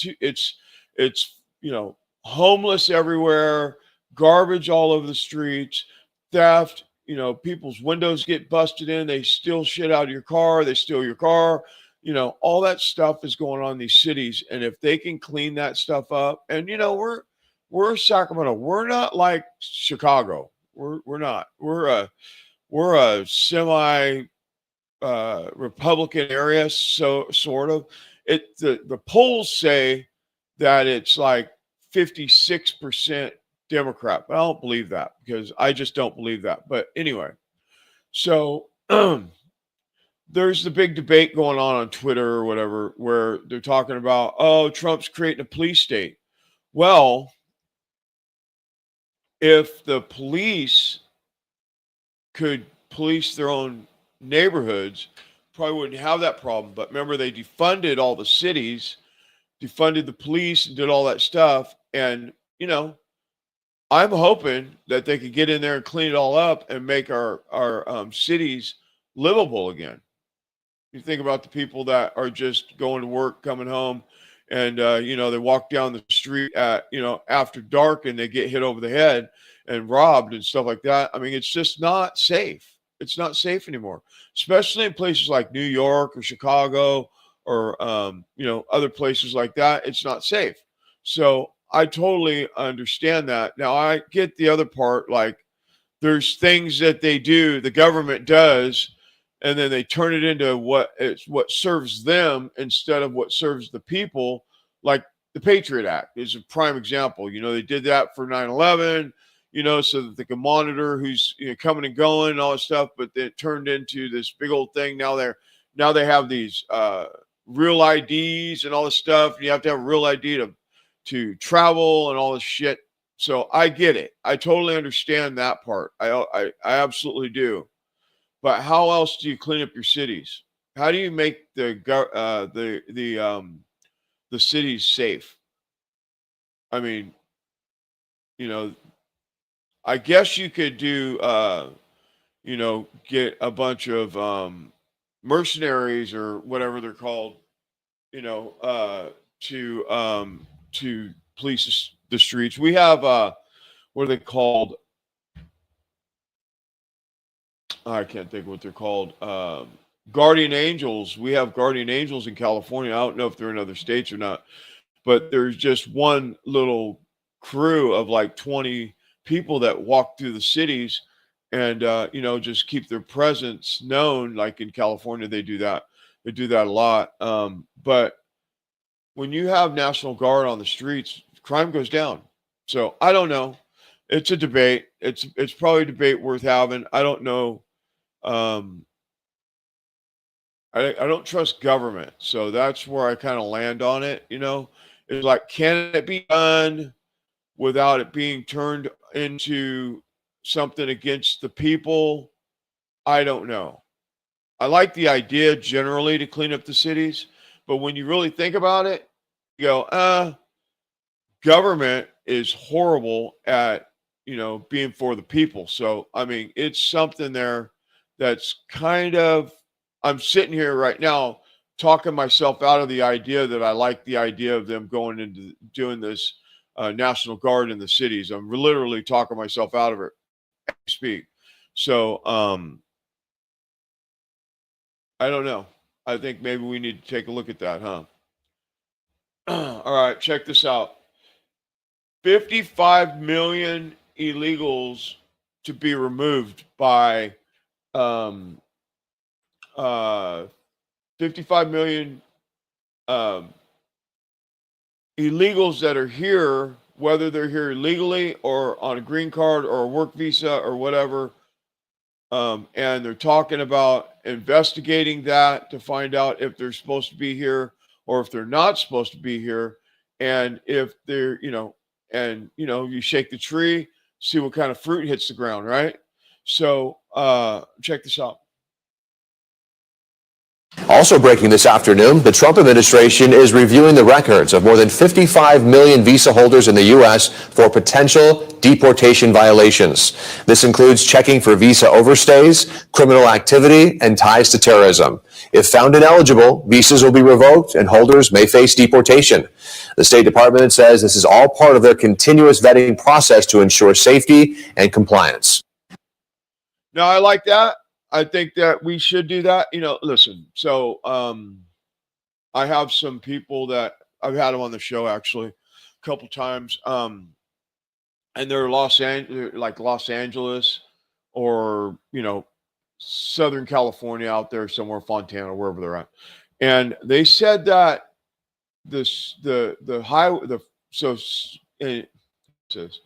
in Los Angeles, the freeways are like gridlock from about 1 o'clock until 7 o'clock at night, 8 o'clock at night. They've been gridlocked for years. And the traffic's gone since ICE has been out arresting people. Like the traffic. Now, I don't know. I mean, are there really that many illegals driving on the roads? Is there that many really? Because they're saying that the traffic has dropped by 70%. Let that sink in. Is there really that many illegal aliens in the Los Angeles area? You know, the Southern California, whatever I don't know exactly what they call that freeway, the I-5, the 10, they all come together right there. And I've been down there, and I know that the traffic is horrible. I mean, horrible. Sometimes it takes you, an hour to go 3 miles. It's so bad. So interesting to see what they do with this 55 million illegal aliens, if they're going to deport them or what they're going to do. All right, where we at?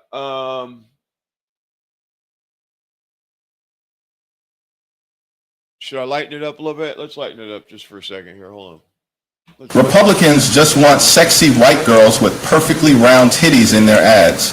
We're here to say no to that. Democrats are the party of ugly ass people. And we want representation, maybe some non-binary Latino midgets, maybe a couple of fat shamikas eating fried chicken and fighting at a Carnival cruise or a Waffle House or some shit like that. Just any ugly people. If they're too ugly to go outside, that's our people. Third category of nonviolent tactics is nonviolent intervention. These include such actions as sit-ins, blocking roads, overloading facilities, establishing parallel or alternative institutions, occupying buildings, and acts of civil disobedience, and even deliberately seeking imprisonment. This is the U.S. government. What happened? Oh, shit. Hold on. What happened here? Let me see what happened just now. What the hell just happened? Hold on, kids. I'm gonna find that video.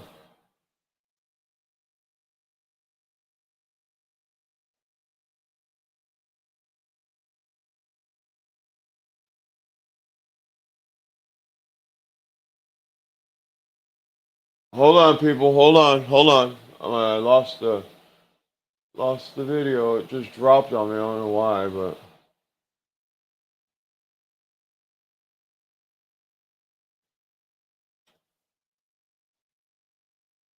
Where is it? Interesting. Hold on. When I talk about a maximalist strategy, I mean in every aspect. We have to understand this gets to the recess and the recess appointments. We are burning daylight. We only have so much time, and we're against the concentration of industrial power, the concentration of financial power, the concentration of technological power, right? To try to sort this mess out and get this country back on its footing of being America first. That means, like on this redistricting, which this audience, you drove the victory in Texas when nobody would talk about it, and Abbott didn't want to do it, and Patrick didn't want to do it, and Speaker Burrow didn't want to do it. And I totally respect it. We follow the president's true socials on this one. He's trying to be, magnanimous to down Texas, but his true social on Burrow, right, is not the perspective of the war room. That guy is a sad sack and didn't want to do anything. And no Democrats have really been punished down there. Or they're talking about some $9,000 penalty. We have to have a maximalist strategy everywhere. What do I mean by that? Well, there's the redistricting wars. If we're going to get to 100 seats, let's get on with it. Let's get to 100 seats. We've gotten 5 right now. There's another 5 in Texas, another 10 around the country. That gets us 20. Let's go for it. I want all 20. And I want to defeat Newsom in California. We got to get on that because the 2028 race has started and Newsom's running for president. And by the way, if he wins in November, he's going to be the Democratic candidate. Write that down. It's not going to be Pritzker. You saw what Pritzker did with this redistricting for the 2 weeks. It's a sad sack. Not going to happen. I don't care if he's got $5 billion put into it. None of those governors. It's going to be Newsom. So just get that reality, focus on it, and let's defeat this guy. Also, across the board in policies, this is why it's happening in Washington, D.C., is a template for the rest of the nation. Boom. Let's do it in Los Angeles. Let's do it in Chicago. Let's do it in New York. What's happening right now with that amphibious group in the 4,000 Marines and other troops and sailors have been assigned to Southcom right now, going to the Caribbean. The great Alex Jones yesterday said, it broke some news, hey, they're getting ready to have military interdictions, kinetic interdictions against the cartels in Mexico and maybe Central America. Let's get on with it. That's America first. That's the hemisphere we want to clear up. The 55 million visas we got to go through. We're going to dump half of those visa holders or have their visas pulled like tomorrow and told they got 30 days to get out of the country. Get out. You wouldn't have an affordability problem.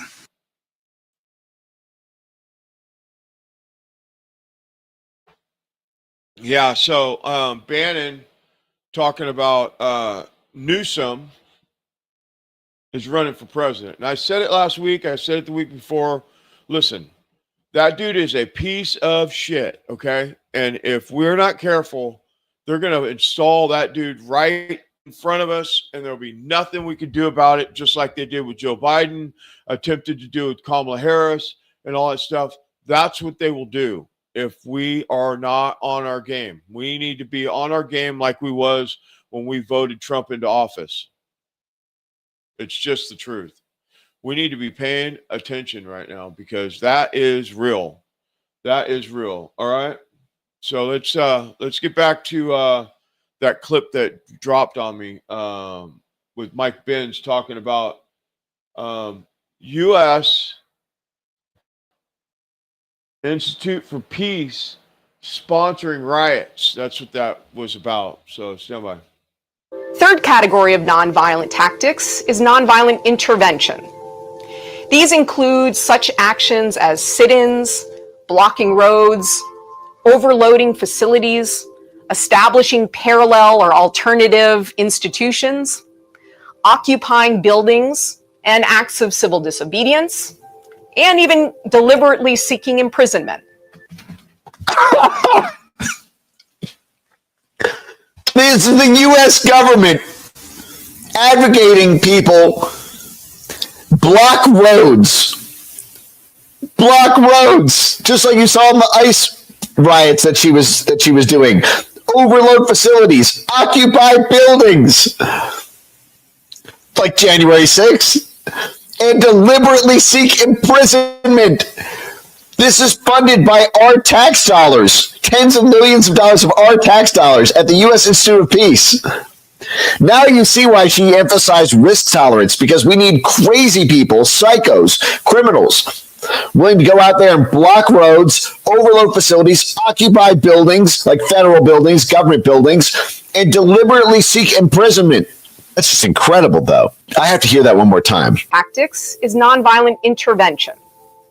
These include such actions as sit-ins, blocking roads, overloading facilities, establishing parallel or alternative institutions, occupying buildings, and acts of civil disobedience, and even deliberately seeking imprisonment.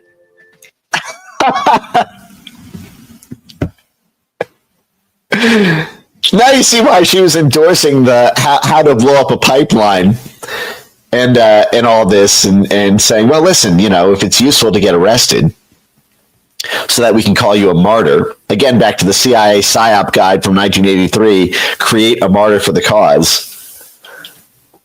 That's just incredible. She's actively in a government office advocating for blocking roads to shut down the critical infrastructure. I want to get into this course a little bit. Let's skim through this 312-page advanced course on civil resistance, again, which is resistance to the government, which is law-breaking.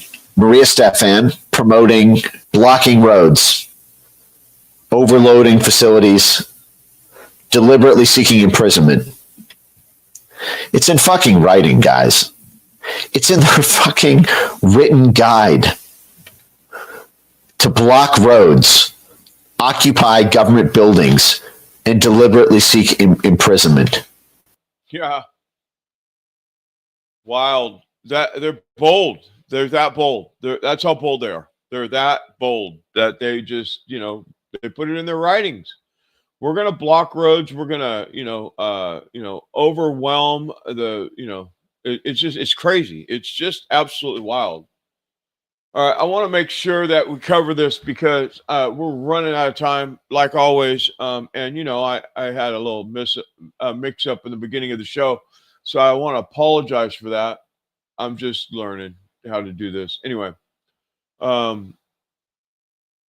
WEF, Klaus Schwab is removed from World Economic Forum. Larry Fink gets put in there. And, Larry Fink, we all know who Larry Fink is, right? Well, let's watch this video. Stand by. The social problems that one will have in substituting humans for machines is going to be far easier in those countries that have declining populations. Larry Fink, the shadowy titan of BlackRock, the world's largest asset manager with over $10 trillion in its grip, has been named interim co-chair of the World Economic Forum alongside Roche's Andre Hoffman. Who are the people who are going to be able to have sufficient humility to accept that the current status quo doesn't work? And who are the people who are going to act on this? Remember Larry Fink and Klaus Schwab all said that a few years ago. We will end up soon, by 2030, you will not have your own car. And we're not going to allow the new building of any single-family homes. And you notice in the Palisades they burned down on purpose. I told you it'd be a UN city. They declare an emergency, build giant high-rises, 250-square-foot coffin apartments. It's all been officially announced exactly as I said. There's three giant corporations, BlackRock, State Street, and Vanguard, which own, collectively, they own each other, so it's really one giant corporation. But they also own 89% of the S&P 500. They own everything. They've now decided to buy every single family home in America. So if they stay on the current trajectory, they will own 60% of the homes in this country, single family homes, by 2030. This move, announced on August 15th, 2025, comes right after an internal probe that cleared World Economic Forum founder Klaus Schwab of misconduct, though it admitted to minor irregularities. So if he penetrates the cabinets, BlackRock's tentacles stretch into every major corporation, government, and central bank. And now Fink's got a front row seat at the WEF's Davos circus, where the world's power brokers plot their next moves. What's the end game for you? You're rich, you're powerful. What's next for you? Consolidation of power in the hands of a man who's been steering markets and pushing agendas like ESG investing, a Trojan horse for centralized control. What is the goal of ESG? So the stated goal was to create a set of measurements that they could use to justify taking trillions of dollars of other people's money and doing activist investing with it. Larry Fink, the guy who built BlackRock from a scrappy startup into a financial juggernaut that owns stakes in over 14,000 companies worldwide. His annual letters to CEOs read like manifestos for a new world order, urging companies to bow to stakeholder capitalism, a soft term for prioritizing globalist agendas over profits. I was with someone the other day who knows Larry Fink really well, and I said, I think Larry Fink has really been damaging to the country, to the world. And this person said, I feel sorry for Larry Fink. Why? Why do you feel sorry for Larry Fink? Because he's the single unhappiest person I've ever met. So what can we expect in the coming months? Expect a turbocharged push for digital assets, ESG policies, and global governance that threatens national sovereignty. Fink's BlackRock already manages the largest Bitcoin and Ethereum ETFs worth nearly $95 billion, and his WEF gig could accelerate crypto adoption as a tool for financial surveillance. Let me ask you this, will you do another ETF? How about an XRP ETF? I know you got Ether out there. How about XRP? Can you answer that? I can't. Under Fink, it's a blueprint for merging corporate power with government policy. creating a world where unelected financiers call all the shots. Fink's leadership risks cementing that reputation, turning Davos into a command center for a financial feudalism where BlackRock's interests reign supreme. We've had Christine Lagarde of the ECB say that the entire financial system needs to be rewired for climate change. And she's not the only one saying that. You have the head of climate finance at the UN, Mark Carney, former head of the Bank of England and Bank of Canada, and former Goldman Sachs guy. I'm also saying similar things. Larry Fink is saying similar things. The banker consensus is that the entire global economy has to be remade, and that one of the main pillars of that new system they wish to impose on us is the carbon market, which they currently refer to as the voluntary carbon market. But like digital ID, it will be voluntary in name only. This isn't a promotion, it's a coronation for a man who's been pulling strings behind the scenes for decades. Wake up, America. This is the real Great Reset. John Bowne reporting for InfoWars. What do you need to know at this? BlackRock owns, stock, stake in almost every business, all the top ones, all of the top ones, all of them. They own percentages of all of them. Whether they're investors, silent investors, or whatever, they're involved with all of them. From Amazon to, it's crazy, right? And so now he's in charge of the WEF, or he's one of the tops. I think there's two of them. I don't know the other dude's name. He said it on this video, but I'm not sure. But this is something that you got to pay attention to right here, because this is going to be a thing that's going to be very, very dangerous in the future. And I'm hoping that he gets crippled. But, when you're worth $17 trillion, I don't know. I don't know how you can contend with that, right? It's crazy. But, yeah, I wanted to cover that, and I want to cover this right here. So Texas won 5. They redistricted and they got 5 seats. California's trying to redistrict 2. And I don't know what the number is, but they wanted 10 seats in Texas, and they got 5 in the redistricting. Let's cover this real quick. Breaking tonight, Texas Republican legislators have just won their fight over redistricting. Just moments ago, the state House vote is now final. The bill aims to provide 5 additional congressional seats for the GOP. Correspondent Garrett Tenney shows us what's happening from Austin, Texas tonight. Good evening, Garrett. Yeah, so one of the things with the redistricting is they want to get more seats in red districts so they can get more Republicans in there so they have more voting power. And my understanding, that's what the whole thing about changing the doing the redistricting thing. And I heard Newsom come out yesterday and talk about, or they're going to put out a ballot. So in California, they're doing a special election to redistrict. He says he's going to ask and remember, California, they have their elections. You can't win. You can't win. They have the ballot harvesting thing down to a science in California. So it'd be interesting to see how many seats they pick up in California.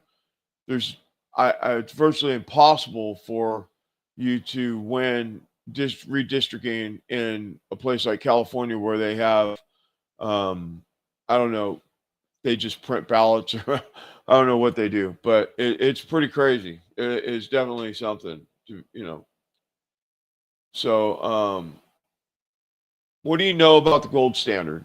That's the thing that I'm asking right now. What do you know about the gold standard and how it was before our time? Because, I was born in the 60s, and before that, right around the 63, I believe it was, they took us off the gold standard, and now we have this fiat currency, this fake money. But let's listen to what this old man has to say about this. Stand by. America's gold was supposed to back the dollar. Leaving the gold standard was the most costly mistake we ever made.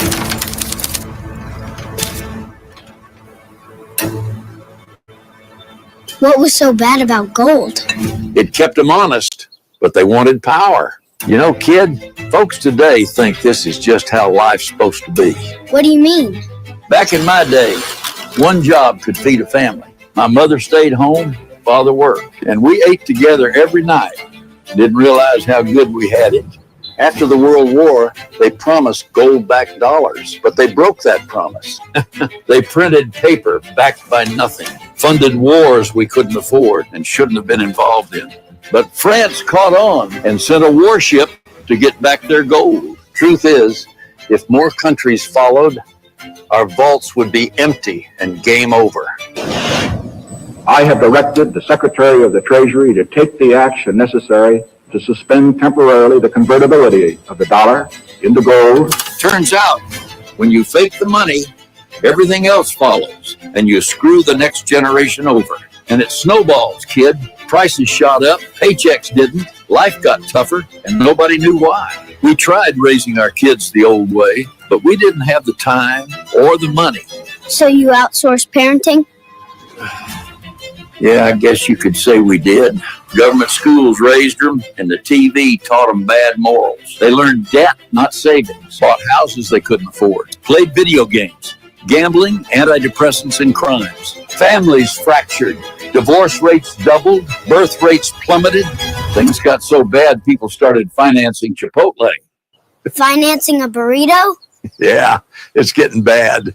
Obesity. People eating cheap slop instead of real food. We got softer, sicker, and lazier. A nation in decline. But it didn't happen overnight. When Nixon left the gold standard, we traded sound money for a lifetime of debt. How will they ever pay it back? I don't think they plan to. Both sides keep spending like there's no tomorrow and leaving the bill to your generation. We didn't get it right, but you've still got a chance. So, take the reins, kid. Hold your ground and don't give up on sound money. That's good advice, actually. Yeah, so 1971, they took us off the gold standard, which was how they our money was backed by gold, and now it's backed by paper.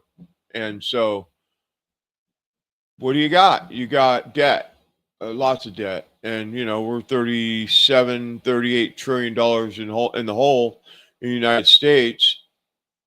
And, you know, he's right. I don't know how we're going to ever recover from it. It's almost impossible.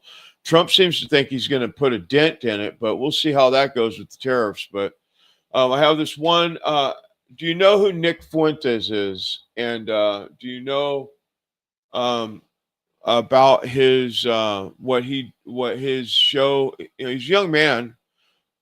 He might be 23, I think. This is what he has to say on our way out here. Stand by. Because I'm not doing it for the money. I'm not doing it for the fame or the notoriety. I'm not even doing it to be liked. I don't care if you like me. I don't care if you give me adulation or praise. I'm doing it because at 18 years old, I tried to tell the truth about Israel. And from the very beginning, I got screwed over by these fucking people that hate our country. I'm just doing it for pleasure at this point. I am just doing it for the pleasure, for being a human wrench thrown into the system. That's why I do this. Let me tell you something. I am doing it for the kick, for the pleasure of wiping the smirk off of Charlie Kirk's fucking small, ugly face. I am doing it for the pleasure of shutting down Ben Shapiro and Jonathan Greenblatt and the ADL. All these people that said, Chicago doesn't matter. You're just some kid from Chicago. All these people that said, I support America because America supports Israel. These people that said, if we set up the Constitution on a desert island, that would be America. Go ahead. Try me. Do it. Seriously. We could run it all over again. I didn't come this far after 10 years to now start playing fucking games. This is my entire adult life. I'm in it. So, say what you want. Say what you want, destroy my reputation. Nothing will stop me. Yes, Nick Fuentes is, he's got the young people, and he's got this following, and he came up, and he says whatever the fuck is on his mind. That's for sure. I don't know a whole lot about him, but what I do know is that he's about America. He's not about any other country or any other bullshit, all that stuff that we've covered tonight. He's about what can we do to fix America only. And, I like that concept. I mean, I really do. But I just want to play that, give you something to chew on for the week. I want to say thank you for showing up and being here and going through all the mess up this morning, earlier on in the show when I was getting started. I think my producer will be back next week, so hopefully we'll be able to get the show smooth again. But subscribe to the channel. This is open source. Anything I put out, you're welcome to. You can click it whatever you want with it. I just want to be clear that you don't have to ask, if it's okay. You could just do it. I ask that you put Inspector Webb in the comments or whatever, just so people can find me. That's all I ask for. But thank you for being here. God bless everybody. Be safe out there. It's a crazy world right now, and I'm just praying that it gets turned around in this administration. I really am. I really hope for I'm trying to be optimistic here. I really am. I'm really not trying to be negative about the things that's going on in our country right now and with this administration. And if they just start arresting people, I'm gonna be pretty happy. So anyway, have a good night. Thank you for being here. God bless everybody. Make sure you take good care of your kids, pray with them, and tell them about Jesus or something. God bless you.